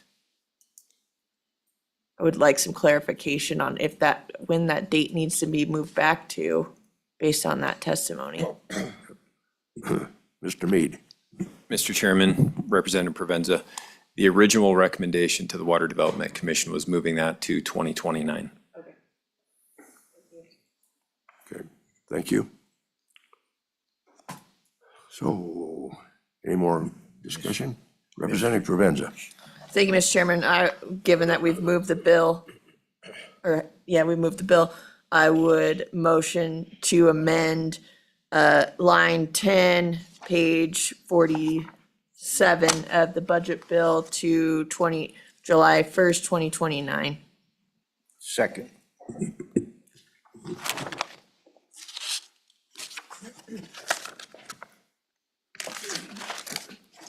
Okay, there's an amendment. Do we have a second? I guess we did. Yeah. Representative Ackland did. And that was on page 47? Line 10. Line 10. Okay. There. Move it to Mr. Chairman, if I might. 29. to 2029. Yes. Any discussion? Yeah, Mr. Chairman. Yes, go ahead. You know, I think the discussion we heard was to move the funds. So because of the time constraints that's happened, the money is being sent to somewhere else, but the concerns that, you know, this changes the dynamic of being able to move forward with this project. I don't think the conversation was we want to end the project altogether and we don't want to get in the way of that. So I think it's fair to say, let's move that date back and respect that we want this project to go forward. We just are, you know, with how long it's taking to secure those last ones.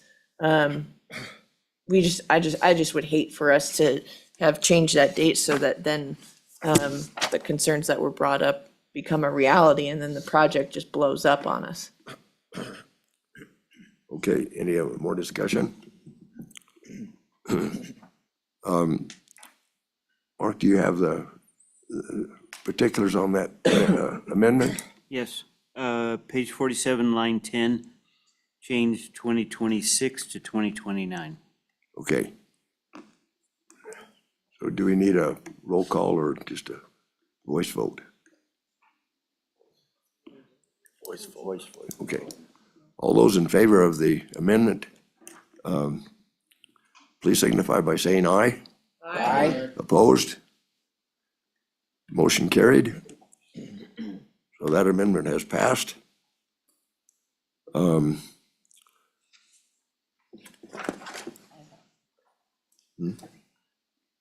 we on discussion? Representative Ottman. Thank you, Mr. Chairman. Just a point of clarification, Mr. Joyce has mentioned a couple times, when we're talking about this 59 minus the 50 is 9, and he continues to say 5.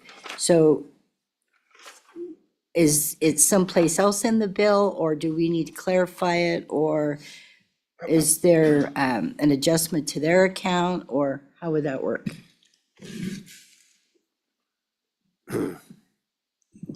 Mr. Mead.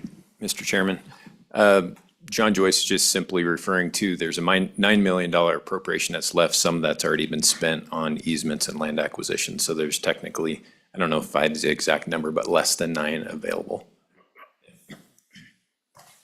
You satisfied? Yes. Okay. Any more discussion? Okay, I guess we could go to another Question on the bill. Okay. Representative Davis. Mr. Chairman, I have an amendment I would like to move. On page 14, line 15.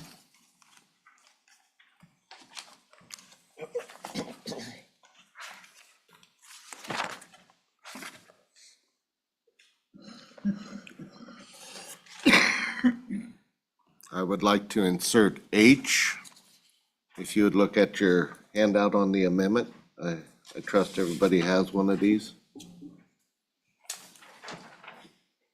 The LaPrell Irrigation District additional supply.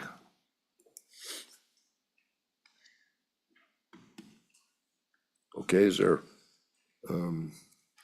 What this project would look at is looking at possibly either additional or building some resiliency into the system here, but to look at a temporary if we can if we can find a water source in the form of groundwater to help supplement this project until it's a $20 million ask here, and I would propose to fund it out of the LISRA account. And they would be able to get started this spring at looking at that. Okay, any discussion? Seeing none, I guess we could,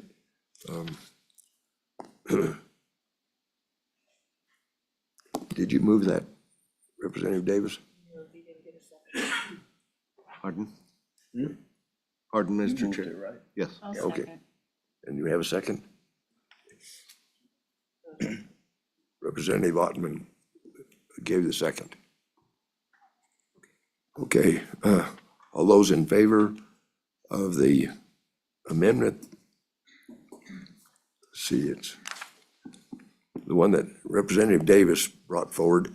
All those in favor say aye. Aye. Opposed? Motion carried. So that amendment has passed.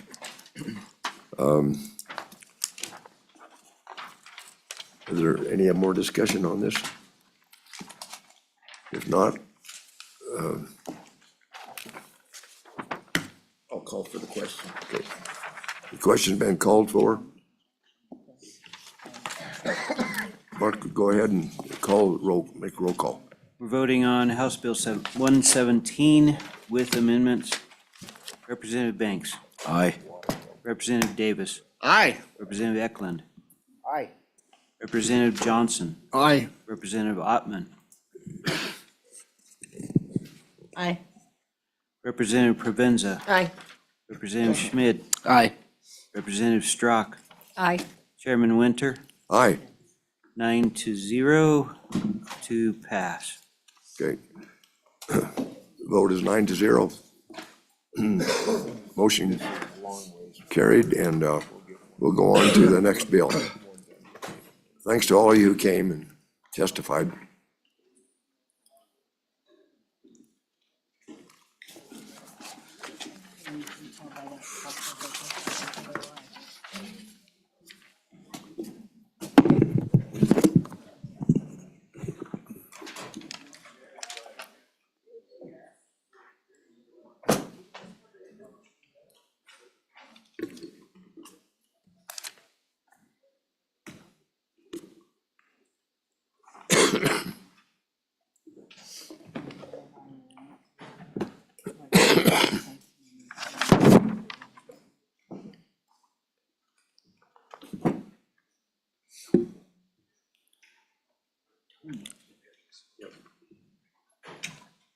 Okay.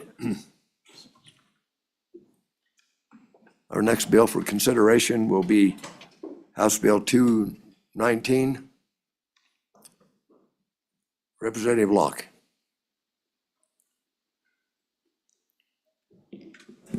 Thank you, Mr. Chairman. You okay? Proceed. Thank you, Mr. Chairman. Go ahead. And thankfully, the room cleared out, so I clearly got here after the hard bill. So just a little discussion on this bill.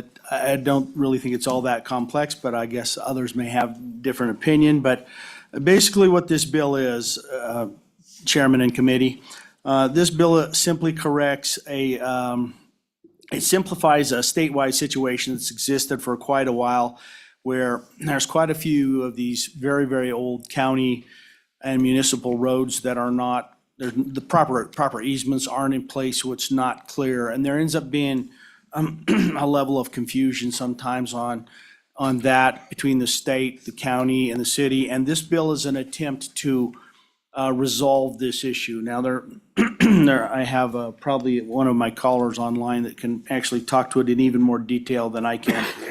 But the bill, it basically, we've got this situation because these easements aren't in place. It creates a situation where an existing county or municipal road, it has been in use as far back as statehood, and it's actually listed as, it's actually listed as existing at the OSLI, since there's no easement on the record, right? So that's what's happened, because these easements haven't been put in place.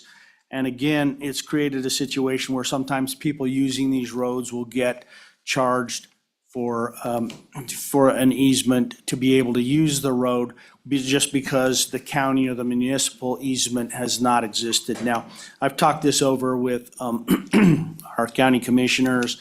This is definitely an issue that's gone on. I know we've had people who've had to go before the board and have a discussion over this, and once they figured out, oh, this is an old county road that we're charging you an easement to use, so the state is charging an easement on this, that it's because of the confusion of these easements not being put in place. So really, all this, I could go into a bit more detail on specific cases, but maybe what's more important is once we get all these county and municipal easements in place, it will resolve a bunch of this, and that's the kind of the feedback I've gotten across the counties. I'm sure people with a lot more detail will be able to explain as well, but let me just go through the bill fairly quickly. For the most part, starting on page 1, you'll see that a new section is created, and basically it's creating this section to just get this easement resolved, get this easement issue resolved. And starting kind of at the bottom down there, we get into that first section, 36.9.121. We add some language in here, starting on page 2. Used in this section, we talk about county roads. There's the definitions there. I'm not going to go into detail and question your ability to read, but county roads and municipal roads. And basically, when you get down there to line 15, subject to section H of this section, a perpetual easement for a right-of-way over and across any of the state or school lands is hereby granted for county and municipal roads that go over and across state and school lands that were established. Now, it is my understanding that that isn't typically and has been the intent, right? But this is kind of putting this all in place to try to remove some of this confusion that's been out there for some time. And then you can see paragraph C at the bottom, no charge, assessment, or other costs shall be imposed on any county, city, or other user of municipal, county or municipal roads for the perpetual easement granted under subsection B of this section. So this is really kind of at the heart of this. That's what is happening in this document.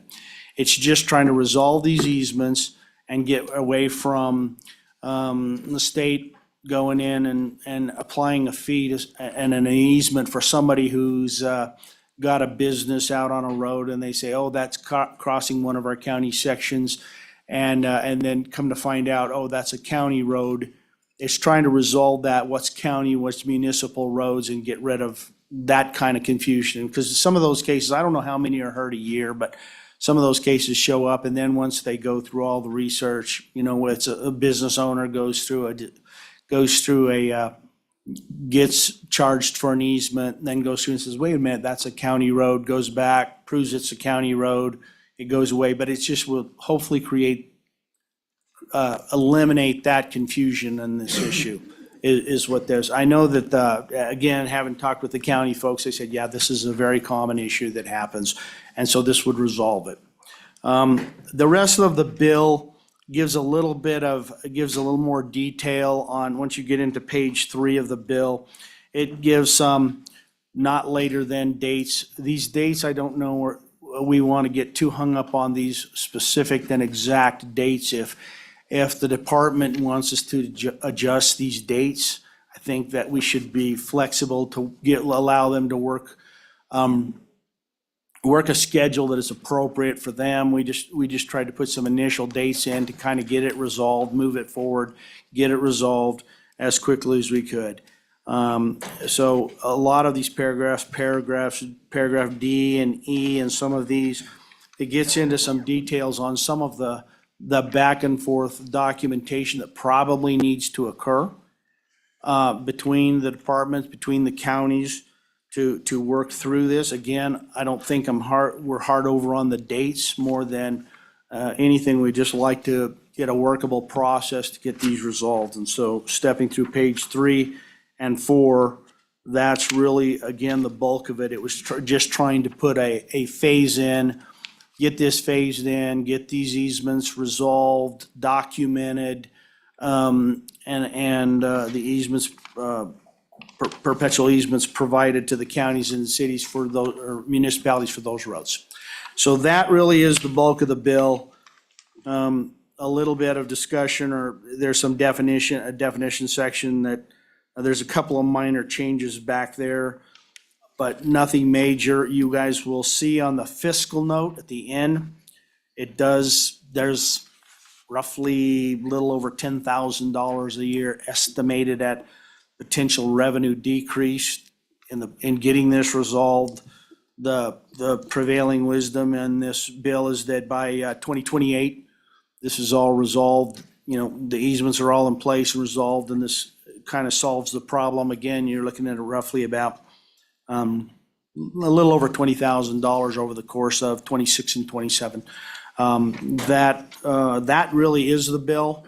Again, hopefully we're solving a problem for everybody, simplifying a little bit and getting some administrative and some hearings that we don't need to have because there's some confusion on some of these easements. It resolves some of these older easements. And a lot of these roads been there a very long time. This isn't somebody not doing their job. A lot of this is, you guys know, we live in Wyoming. A lot of roads out there. I'm sure, looking at some of the older faces here, you guys can remember when we were all kids and driving on some of those roads. They were probably county roads and they felt like two tracks back in the day, and they've been here for a long time. So this is really just more of a cleanup process more than anything, and an attempt to simplify, remove some of the confusion.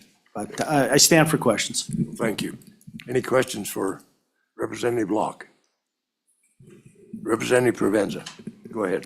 Thank you, Mr. Chairman. You know, I think there might be a road in my county, in Albany County, that is dealing with this issue, but I want to make sure it's the same thing. Anyway, do you have any direct examples of what, because I think I understand conceptually overall what you're doing, but what have been specific examples that this has been a problem? Where are there roads where the public thinks they should have access because it goes to state lands, but then they can't access the road because it's not technically public? Just walk me through specifics that you've encountered.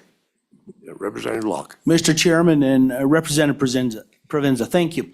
Yeah, there's a fairly good example of one that really drove this initially with me and got the conversation started with the county. So that was a good one, where a business person, they had a business that was located kind of off of, in a particular location.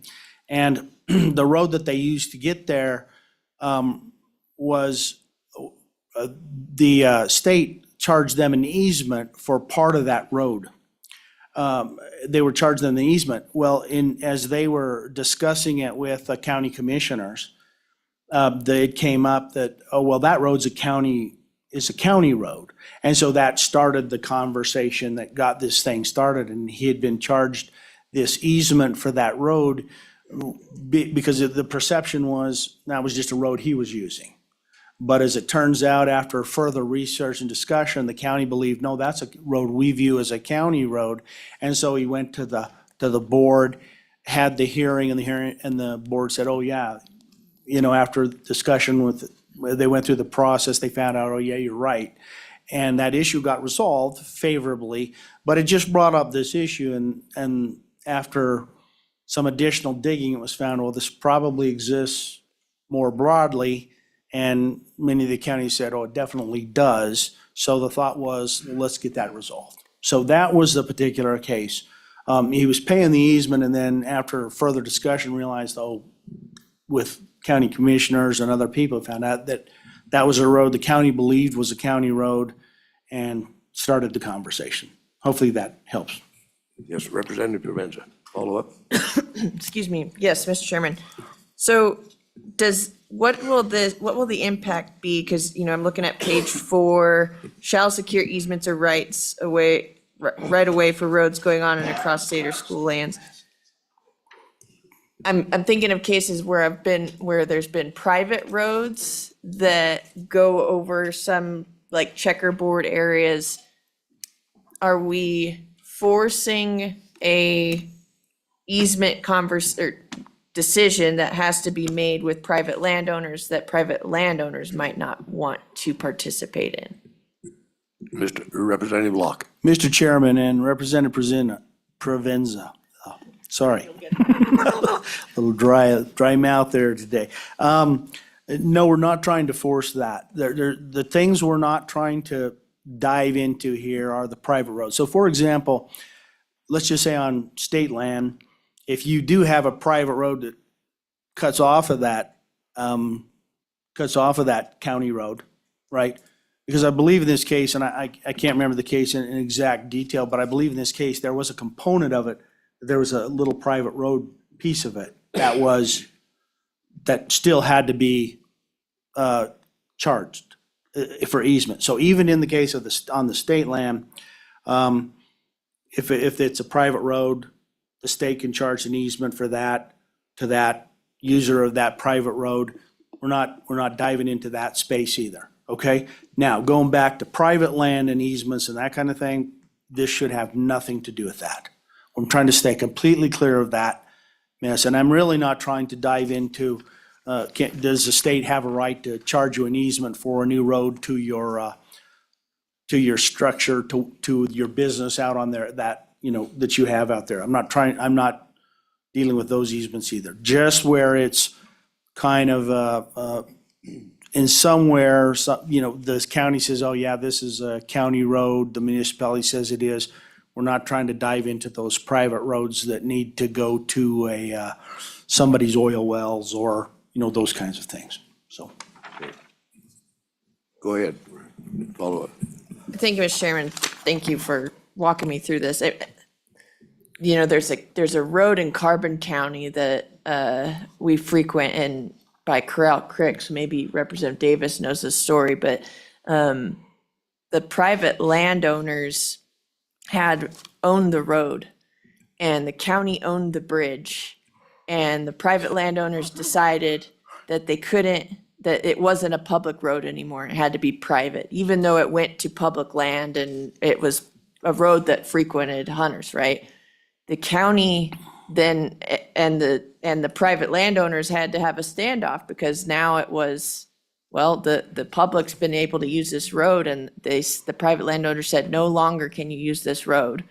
That what the county did was said, well, then you can't use the bridge.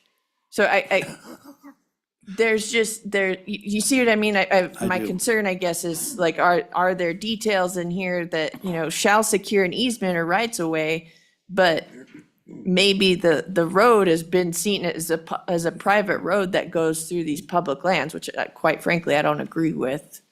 But yeah, I'm just, how are we making sure that we're not getting in the middle of forcing private landowners to be part of these easements if shall secure? And I'm just trying to get the details of how this will work out. Yeah, Representative Locke. Mr. Chairman and Representative Provenza, thank you for that, because that's actually a very good point on that one. So in this particular case, hopefully that through this process, this will force a process where we resolve the county and municipal road issues, right? Which ones really are county roads, which ones are really municipal road issues. Now, I will not say that there's not going to be some cases where there's a dispute between a county or a municipality and a landowner. I would argue that is a potential point, but hopefully this process will at least force us through resolution of some of those, right? And some of those, they may end up in legal discussions further, but hopefully it will at least remove some of those types of questions, because I think the fact that some of these easements, some of these roads have been there for so long, have been presumed to be a county road or a municipal road for so darn long, that we just haven't worried about formally getting it fully documented, right? Again, we live in Wyoming, so we probably have so many of those, it's a little scary for less than 600,000 people. That being said, that was just the goal of this process. and try to get that documented. Hopefully it reduces the amount of that over time, once that easement gets clearly defined and that road gets clearly analyzed. And you'll see in here, there's kind of steps for the department, the counties, and everybody to go through to make sure we get that done. That's why you can kind of see it strings over a fair period of time, because may not be a completely trivial process just to make sure we get it done right. But that was the attempt, was to say, hey, we would like to minimize that as much as possible. But I think you bring up some good cases that some of that could still exist, and this process may actually help resolve some of it, is my hope. So, thank you. Thank you. Yes, Representative Eklund. Mr. Chairman. Mr. Eklund. Oh, sorry. Chairman. Chairman Locke, the only question I've got on this bill, and I'm on it, and I kind of know the problems. Maintenance. It doesn't seem to address maintenance and who'd be responsible for what. Previously, the counties probably, I think that road you talked about was maintained by the county for years, and that's why they figured it was theirs. Who maintains this as they develop these easements and we pass this bill, or do we need any provision in there? Are they gonna work it out? Because it doesn't appear to be in the bill. Thank you. Representative Locke. Mr. Chairman and Representative Eklund, thank you. That's a great point.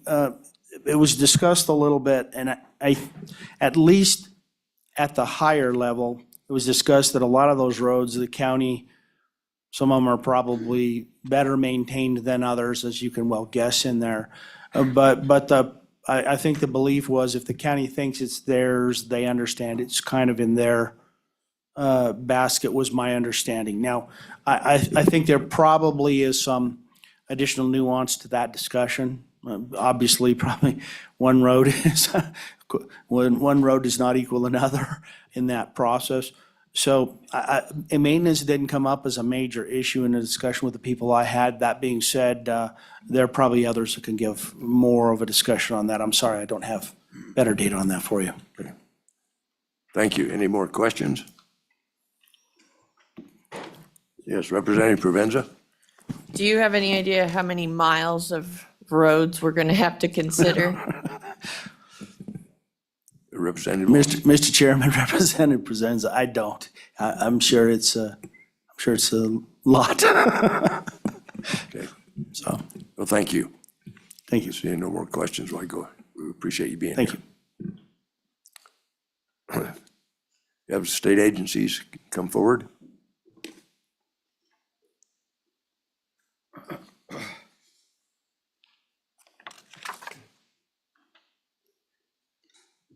Mr. Crowder, welcome, and your compadre. Good morning, Mr. Chairman. My name is Jason Crowder. I'm the interim director for the Office of State Lands and Investments. With me, I have Cody Booth. He's our assistant director over the Trust Land Management Division. Thank you for this opportunity to speak to this bill this morning. It is something that we work on all the time, I guess. As Representative Locke mentioned, this bill being something of a cleanup, that is how we view this activity too, and we've been doing it for decades. As he mentioned, some of these roads have been around since statehood, and various counties have various levels of expertise in knowing that they need to be under easement or knowing the process to get them under easement. And so it's been a long process that we continually work on to bring all these county roads into compliance with the board's rules. I think it's also important that the reason we move forward with that activity is that you can't condemn state land. You can't adversely possess state land. So when a county has a road on state land, it's not supposed to be there without authorization by the Board of Land Commissioners. And that's why we keep pushing that effort forward, is to make sure that those county roads are properly authorized to be in place where they're located and to be the benefit that they're supposed to be benefiting. One of the other things that is important to note is that the Board of Land Commissioners has also recognized the importance of these roads to the citizens of Wyoming.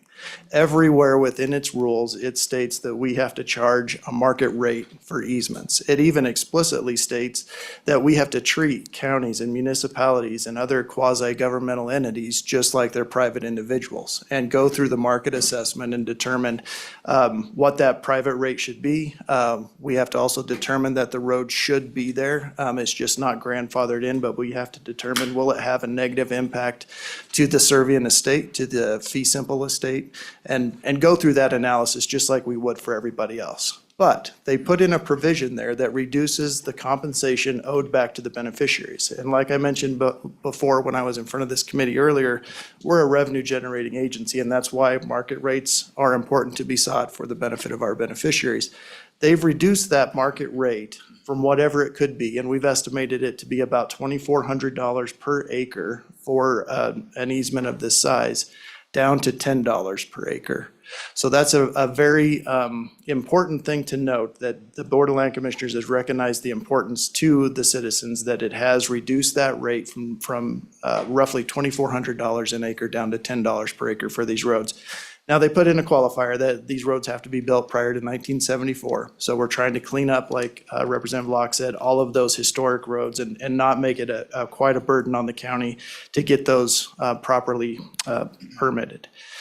One more thing that I'd like to highlight is that a lot of the issues that we ran into over the last couple of years that has brought this topic to the forefront have been a lot of miscommunication. I guess that's something that's fairly common with our office. When somebody applies for an additional authorization to use a private road, and in the example that was brought up earlier, I believe they were trying to access some oil and gas sites off of a county road. So utilizing a county road to a private road, accessing their oil and gas facilities, they needed a temporary permit for that access to the temporary facilities.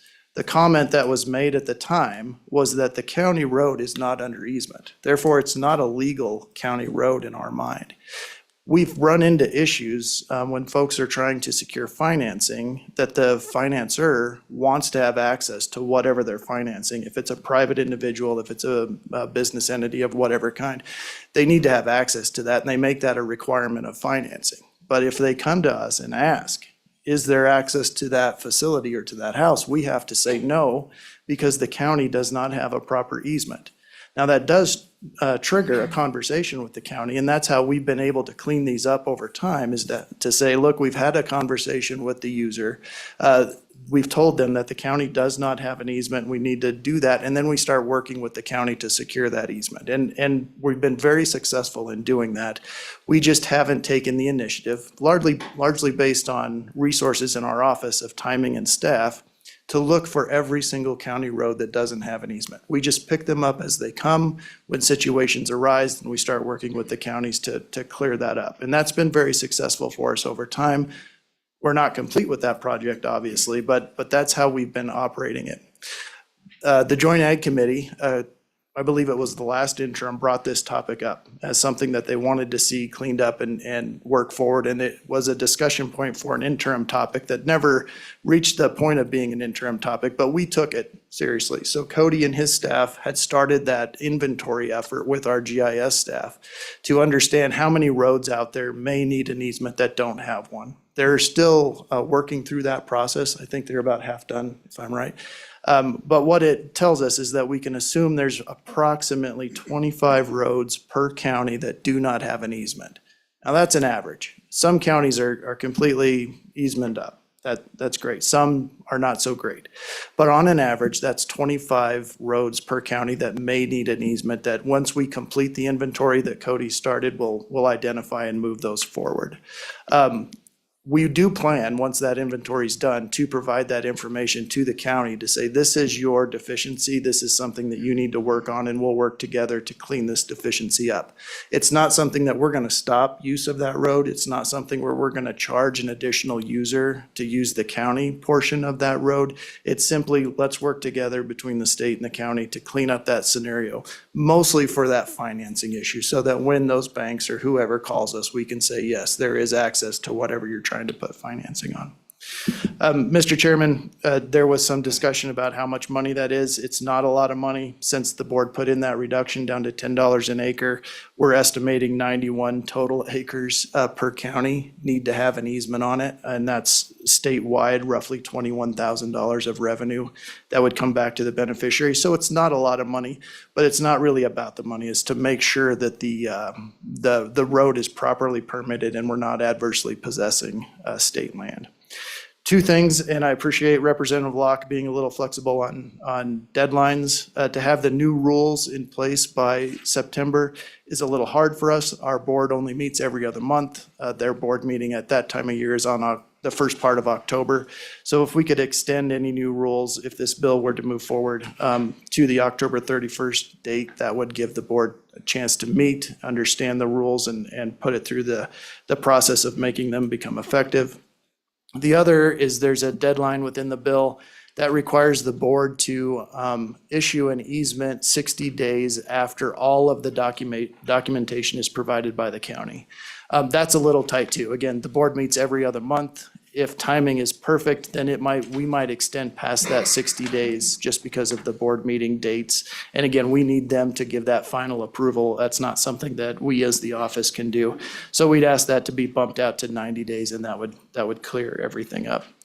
Mr. Chairman, I think that's all of our comments about the bill, and I'm happy to answer any questions. I guess one more note is that the bill does talk about perpetual, that all these county easements will be perpetual, and that's exactly what the Board of Land Commissioners rules do, and that's exactly the types of easements that we've been issuing so far. They are perpetual. So once we get one fully approved through the board with all the documents and payment required, it is a perpetual easement.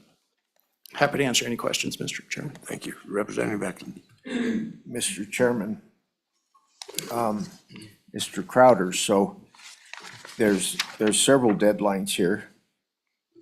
Will you have this list completed? I'm thinking you must have known where a lot of this was beforehand, but will you have it completed by August 1st of 2025? That's coming up quick.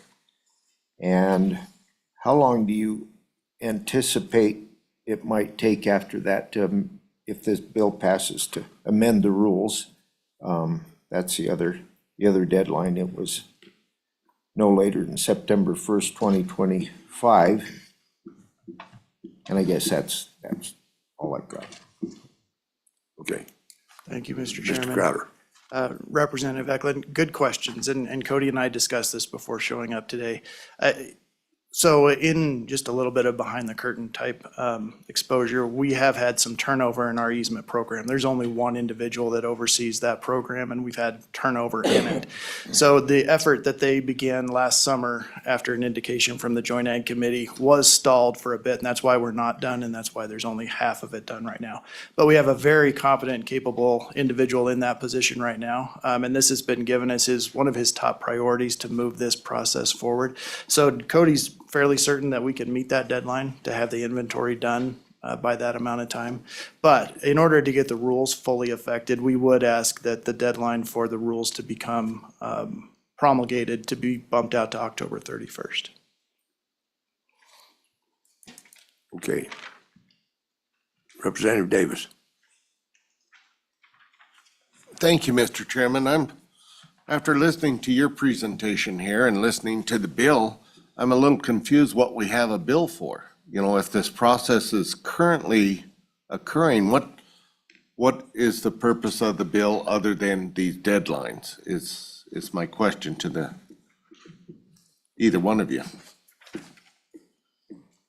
Representative Locke. Fair conversation. I think the bill didn't come, in my opinion, as an attack on anybody more than anything. It was just to put some, boundaries around this to try to move it forward, is what the bill was in place for. That being said, I don't necessarily think the bill is a bad thing, but I think that the department has always done a great job of working with the people, so hopefully it doesn't do anything but gets them to clean up an issue that makes it easier on them, is what we were hoping to make it do, so. Okay, thank you. Any more comments, questions? Representative Ottman. Thank you, Mr. Chairman. And Mr. Crowder, not to muddy the waters or anything like that, but just wondering, is this procedure that's going on, will it help identify all the county roads that there are then? Because I have a situation in my county that some work, anyway, I don't want to muddy it, but that should make it a lot easier because they will be identified now? Mr. Chairman, Crowder. Representative Ottman, for the most part, yes. So I guess to the extent the data is available, we know where our existing easements are, and we have that on a spatial layer. We also have aerial photos that show where roads are on the ground, and that's the comparison we're doing. On state land, is there an easement that matches up with a road that's on the ground? In certain counties, we can pull that easement data that they have because it is shown as a county road on most county GIS databases when it may not be shown on ours, and we'll do a comparison with that.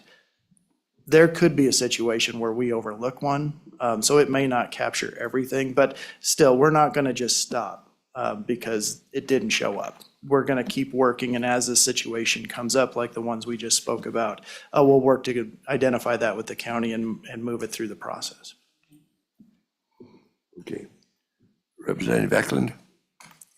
Hopefully quick. There's another deadline in here, and I'm not sure on page 4,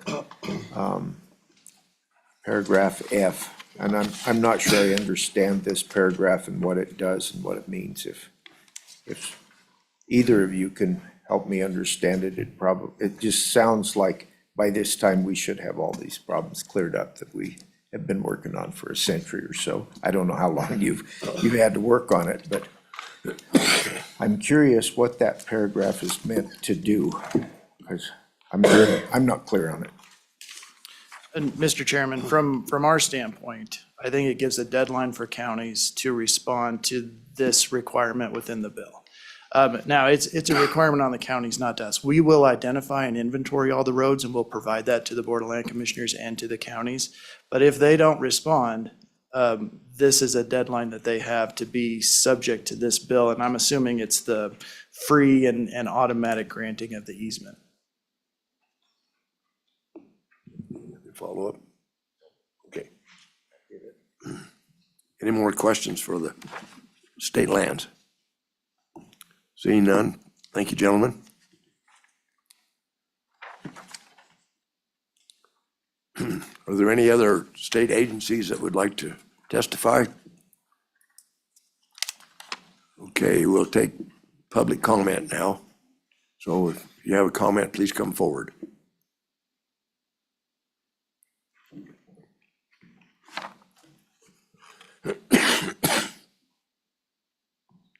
Go ahead. Mr. Chairman, Bill Winning, I had not anticipated speaking, but you've had the subject of, quote, private roads come up. And I've seen that occur in a real estate development I live where a bunch of roads built by the developer have been summarily, 50 years ago, summarily designated the last couple of years as private roads. Now, they're all technically private roads because the general public can't come in, but residents of the district, according to the covenants, can use those roads. And so my thought for you is when you touch on the subject of private roads, be careful of the definition and ensure that relationships are clear. Thank you, Mr. Chairman, subject to your questions. Yes. Any questions? Mr. Winnie? Thank you very much. Mr. Moline, welcome. Thank you, Mr. Chairman. Brett Moline, Wyoming Farm Bureau Federation. The question came up, should this be in statute? And my answer is yes. This issue has been lingering out there for a long time.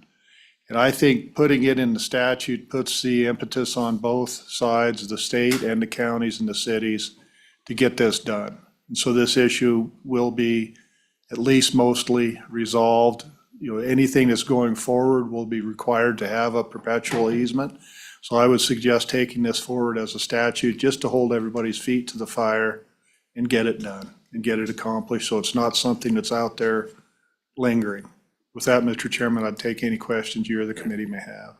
Thank you. Any questions for Mr. Moline? Seeing none, thank you very much. Appreciate it, you being here.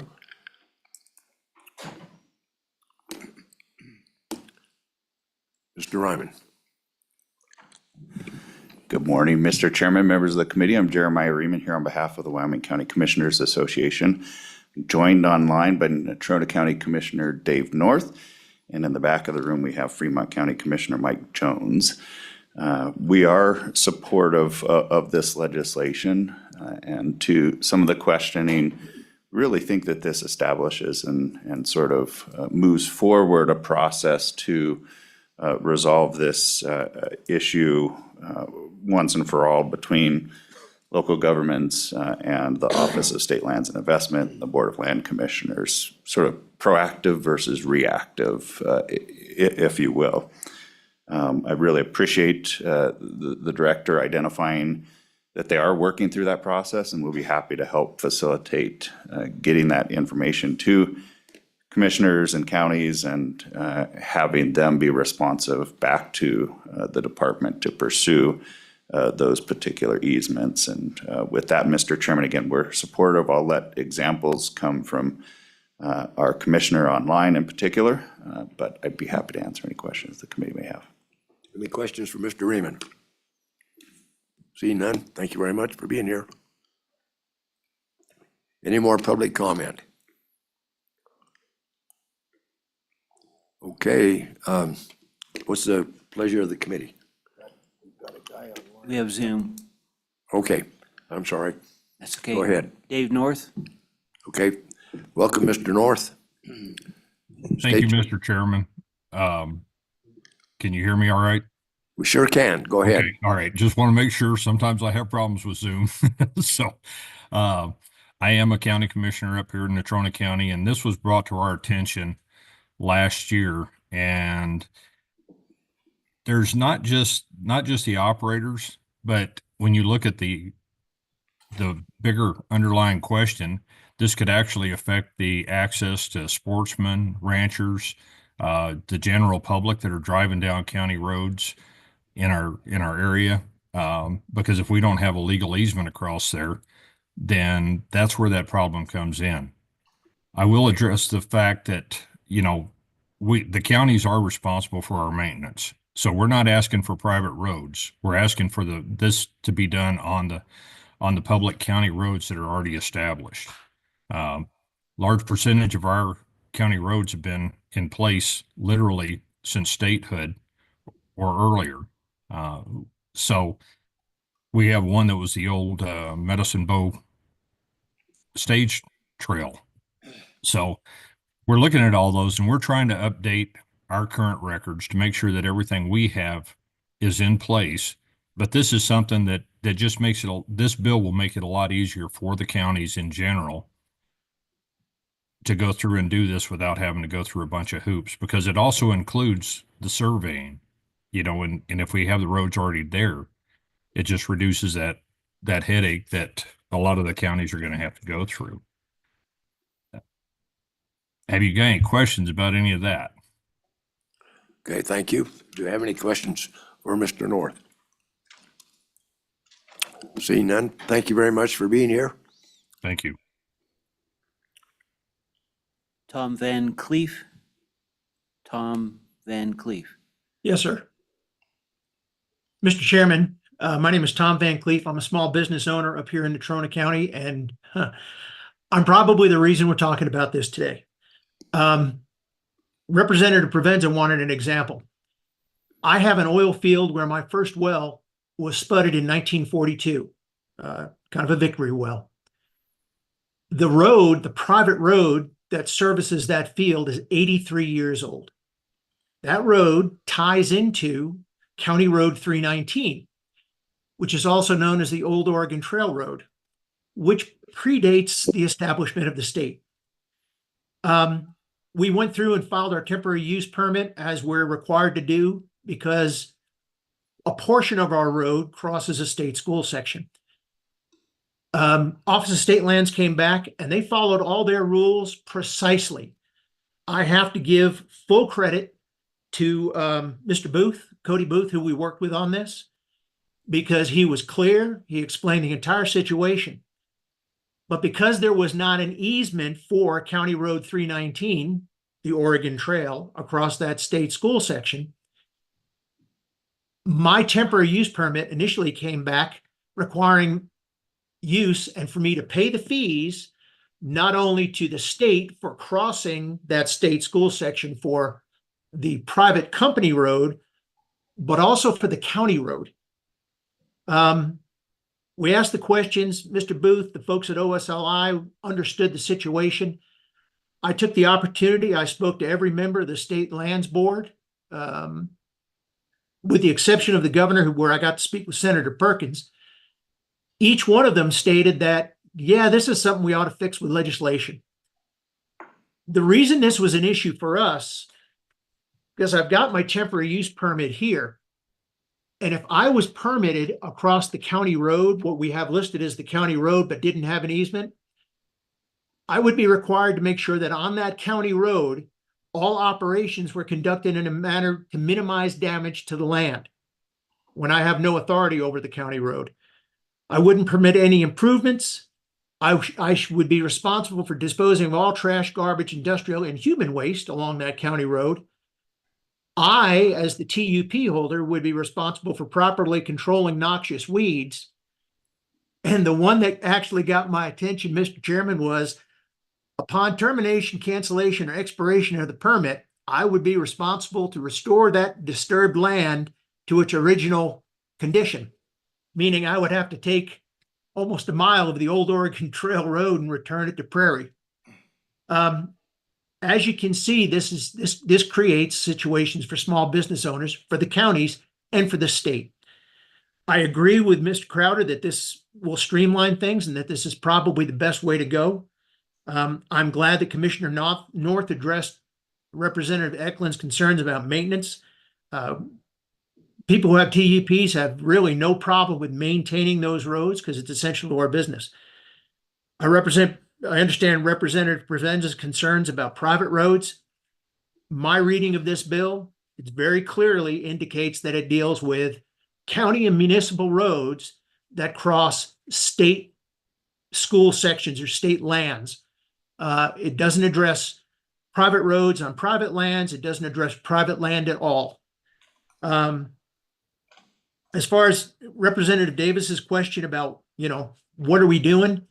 Again, I think that the responsiveness of OSLI and Mr. Booth, when he saw this question and going to the interim director Crowder and saying, we need to fix this and get our arms wrapped around it, is laudatory. But as the 5 statewide elected officials on the land board suggested, we do need legislation. And as other people have said, we do need legislation. And it gives everybody the opportunity to do what they need to do at the county level, the city level, municipal level, as well as the state level. And as Mr. Crowder pointed out, the counties want to get on the perpetual easement under this bill. That's why there's deadlines. So it motivates everyone to do what's necessary. But again, I've talked to a lot of people in the industry. If we continue to do this by exception, and by industries, yes, I'm in the oil and gas industry. I also deal with my landowners. I deal with the folks who have recreational folks that use these roads. The problem you have is that if you do this by exception, when it comes up in the process, and again, OSLI, Mr. Booth, they were exceptional. They were very responsive. But it still took us 6 months to work through that. A 6-month delay, you can effectively look at a banker who will walk away and say, or an investor who's going to walk away and say, nope, I'm going to go someplace where there's no issues that have to be worked out because I can't wait 6 months. Mr. Chairman, those are my comments. I stand for questions. Do you have any questions for the gentleman? Seeing none, thank you very much for being here. Yes, sir.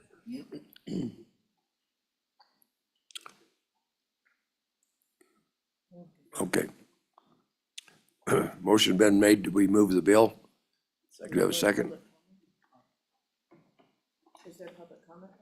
He said there was none. Okay, it's been moved and second that we move the bill. Did you get?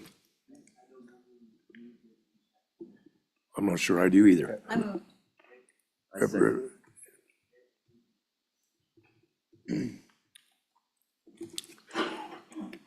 Is there any discussion from the committee, Mr. Eklund or Representative Eklund? So I would propose an amendment, would move an amendment that we change a couple of dates. Now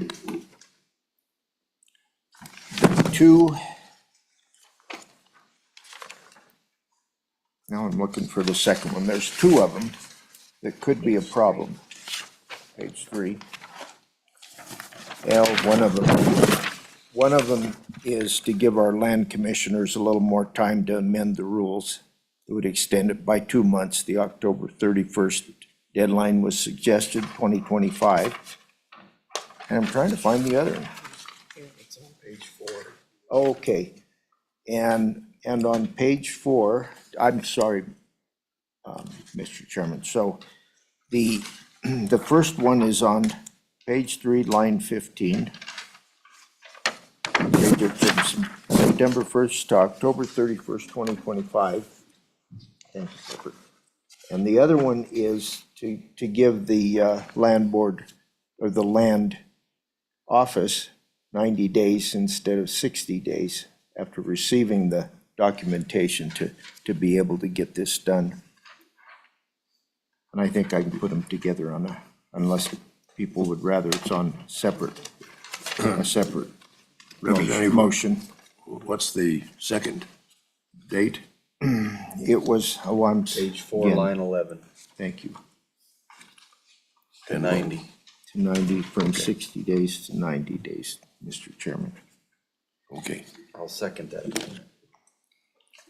Okay, the amendment's been moved and seconded. Mr. Chairman, Yes. I just want to make it clear for LSO staff. So page 3, line 4, strike August 1, 2025, insert October 30, no? No, Line 15. 15. Did we not want to also amend Mr. Chairman. D? Okay, Representative Eklund.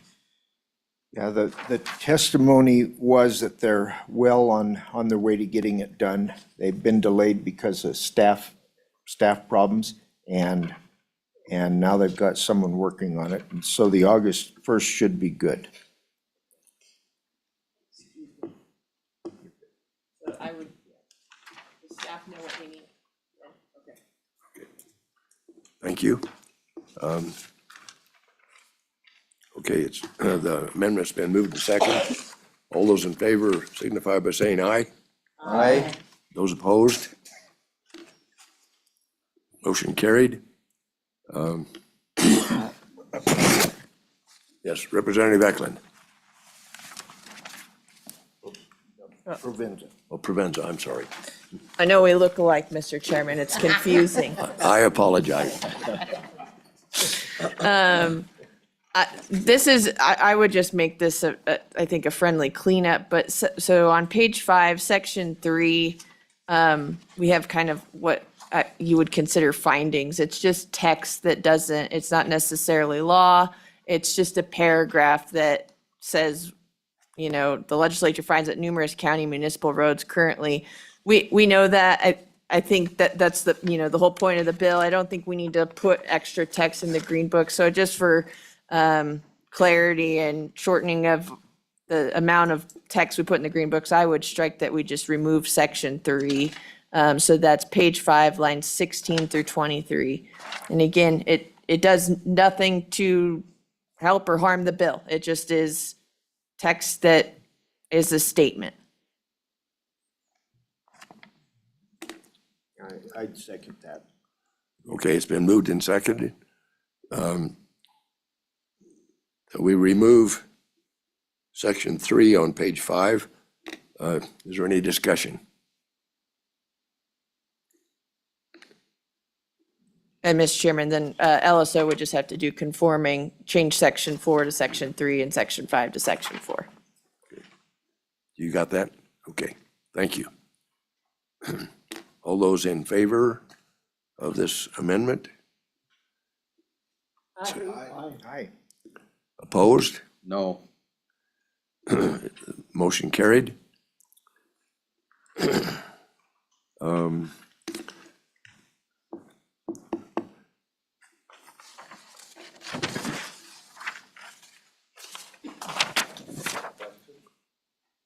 Okay, question's been called for. Do we have a second?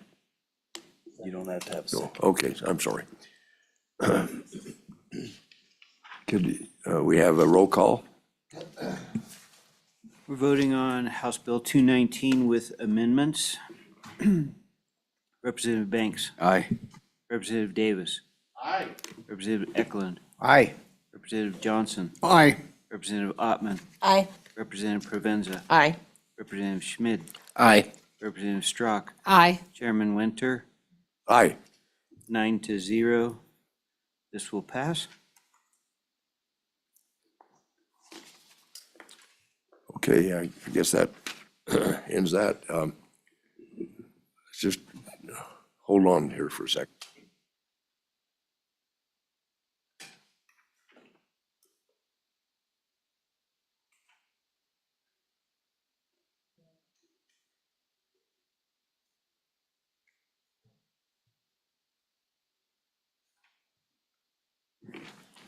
Okay, our next bill for consideration will be House Bill 90.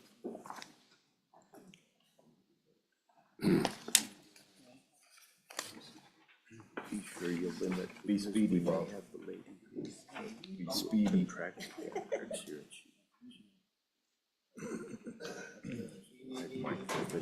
Just be sure you limit.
Better get it started, and we don't have to finish it. We can break it in the middle and finish it. Okay.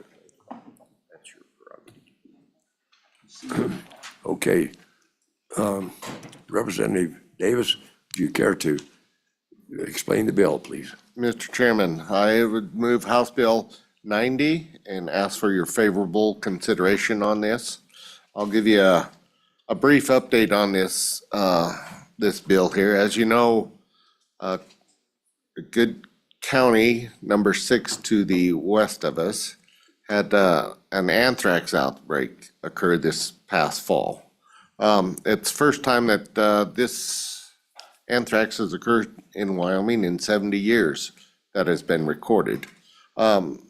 So the state did a good job of handling the issue once they did find it, but there's loopholes in the way the process went forth. So I believe it's up to us to have the state develop a good protocol to address this issue. You know, the interesting thing about this outbreak is there was human contact in it, and they had contracted the disease, you know, so there's some nuances that we need to maybe look at and develop a better protocol for the state to follow if this should occur again. And with that, I would answer any questions if you'd have. Okay. there any questions from the committee for Representative Davis? That's what's going around the house, is anthrax? Yes, this is anthrax that's going around the house, but no, anthrax is a reoccurring disease in the soil, and it just takes certain conditions, is what we've been told, that cause it to. And this could be back from, they say historically, from the buffalo and Indian years, you know, so I don't know. Maybe even before that, maybe it was the dinosaur years. So, when we were running around in loincloths, who knows? But anyway, it does occur, so. Okay, well, thank you. Are there any questions for Representative Davis? Thank you.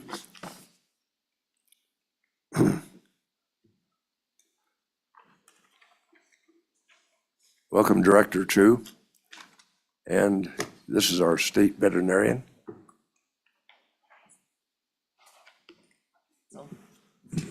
Mr. Chairman, good morning. Steve True, Director at the Wyoming Livestock Board. Dr. Hallie Hazel, our state veterinarian. If it pleases the committee, we'd like to kind of address this in 3 parts.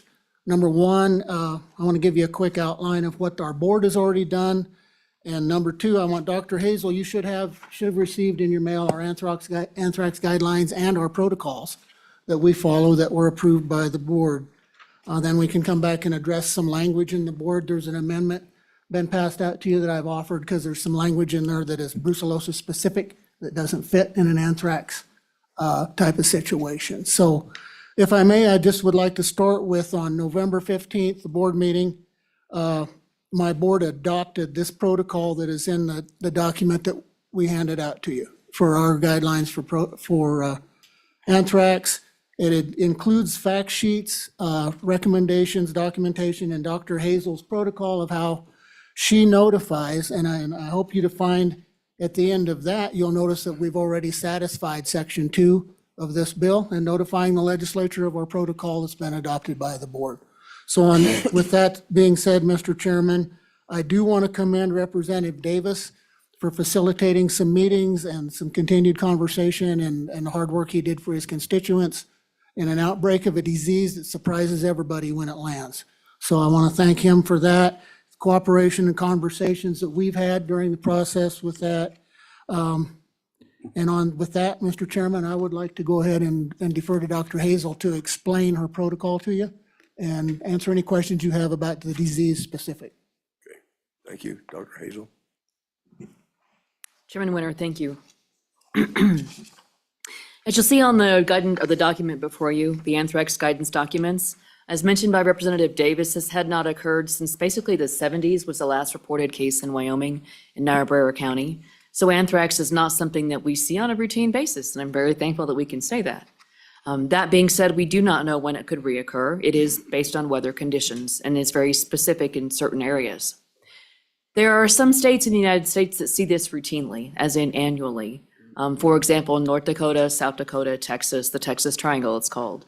They see this annually, routinely, they know where it's at, they know about sometimes what the weather conditions will that cause it to occur. So we modeled our guidance after those states that already see this routinely, that have guidance in place that's been in place for many, many years. And that's what this document is based upon, is the recommendations from those states and their guidance. The first part of our guidance is anthrax recommendations. This is basically about the vaccine. There's only one vaccine available. It's a relatively safe vaccine and low in cost, just over $1 a dose, and highly effective vaccine that's approved for livestock. You can also recommend a booster for that in cases where anthrax may reoccur, as basically it gives about a 6-month protection. So we recommend giving it maybe early in this season, and then again 6 months later if the weather conditions look like it might persist in that area.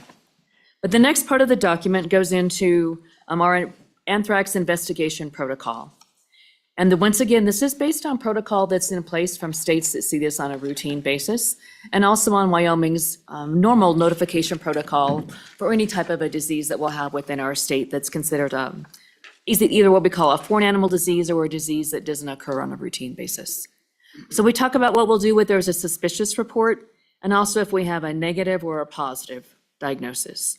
In looking at the bill, if you look at our anthrax investigation protocol and our notification, and it does outline in the positive anthrax diagnosis the entities that we will notify if we have a positive case. And you'll see that outlined in number 1, 2, and 3. And then it also goes into the next page on who the state veterinarian will notify and the actions that will occur. And then we have our fact sheet in the back. It's just a little bit about anthrax that was developed specifically for Wyoming, and some entities that that you may contact as well.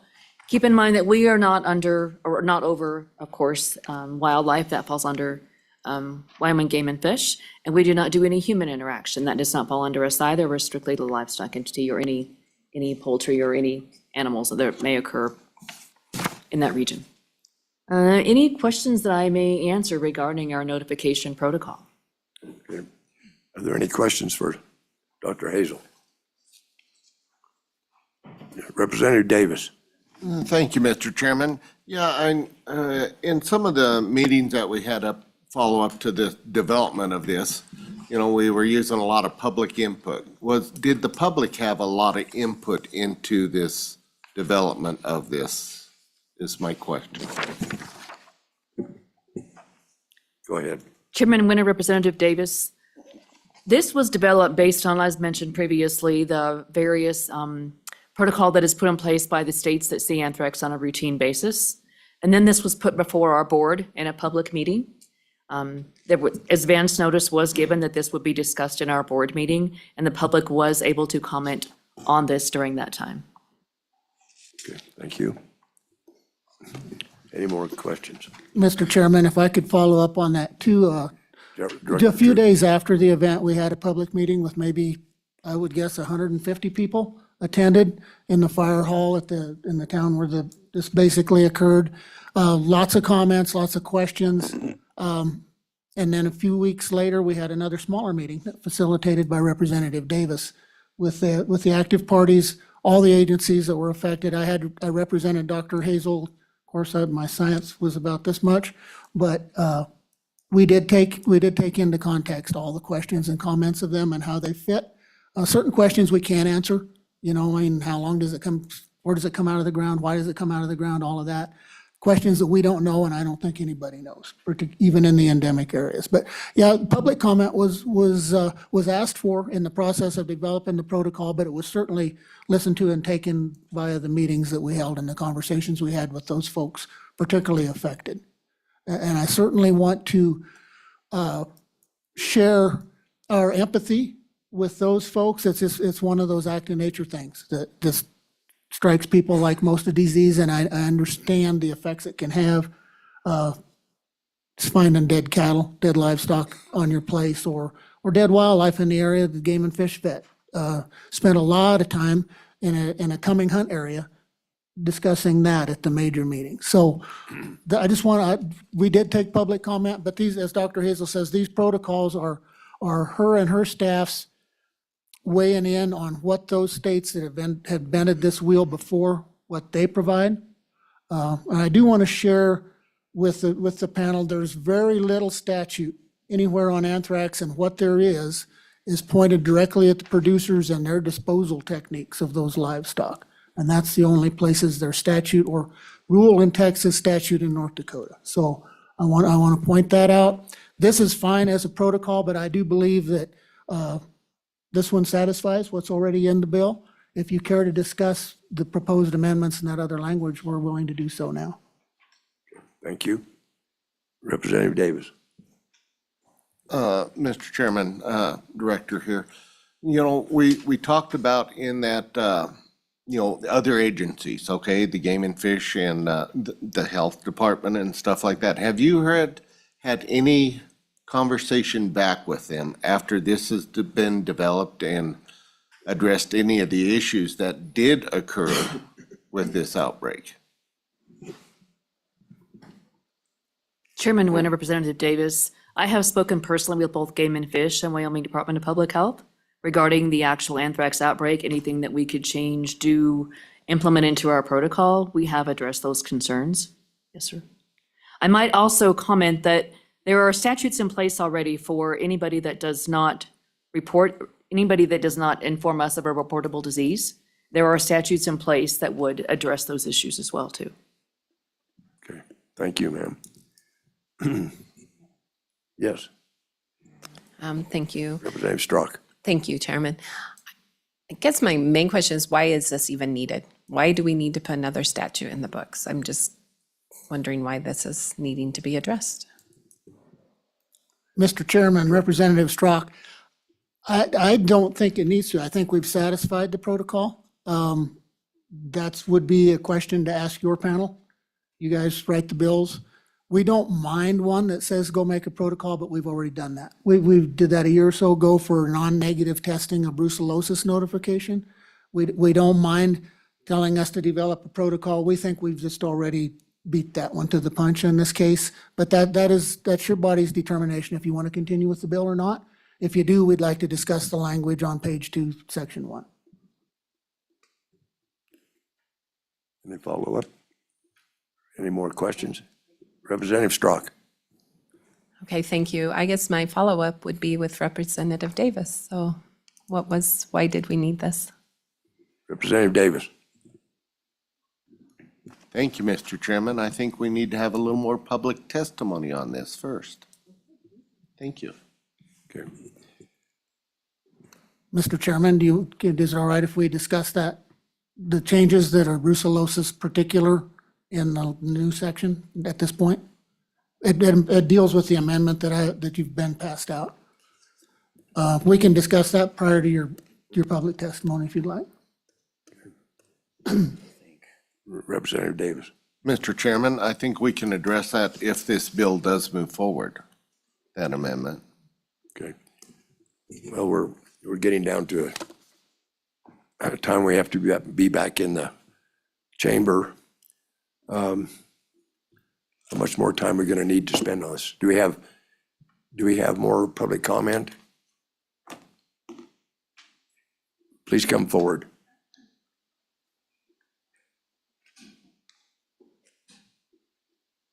Spent 25 minutes last time, so maybe put a time limit on it. Okay. Good morning, Chairman Winter and members of the committee. I'm Joyce Menke. I'm a rancher from Elk Mountain, Wyoming. And I'm one of the ranchers, or my husband and I, that were affected by anthrax. And I am the first to admit that this was a crash course for the livestock industry and for the health industry, with nobody knowing what to do, what it was, and how to handle it at first.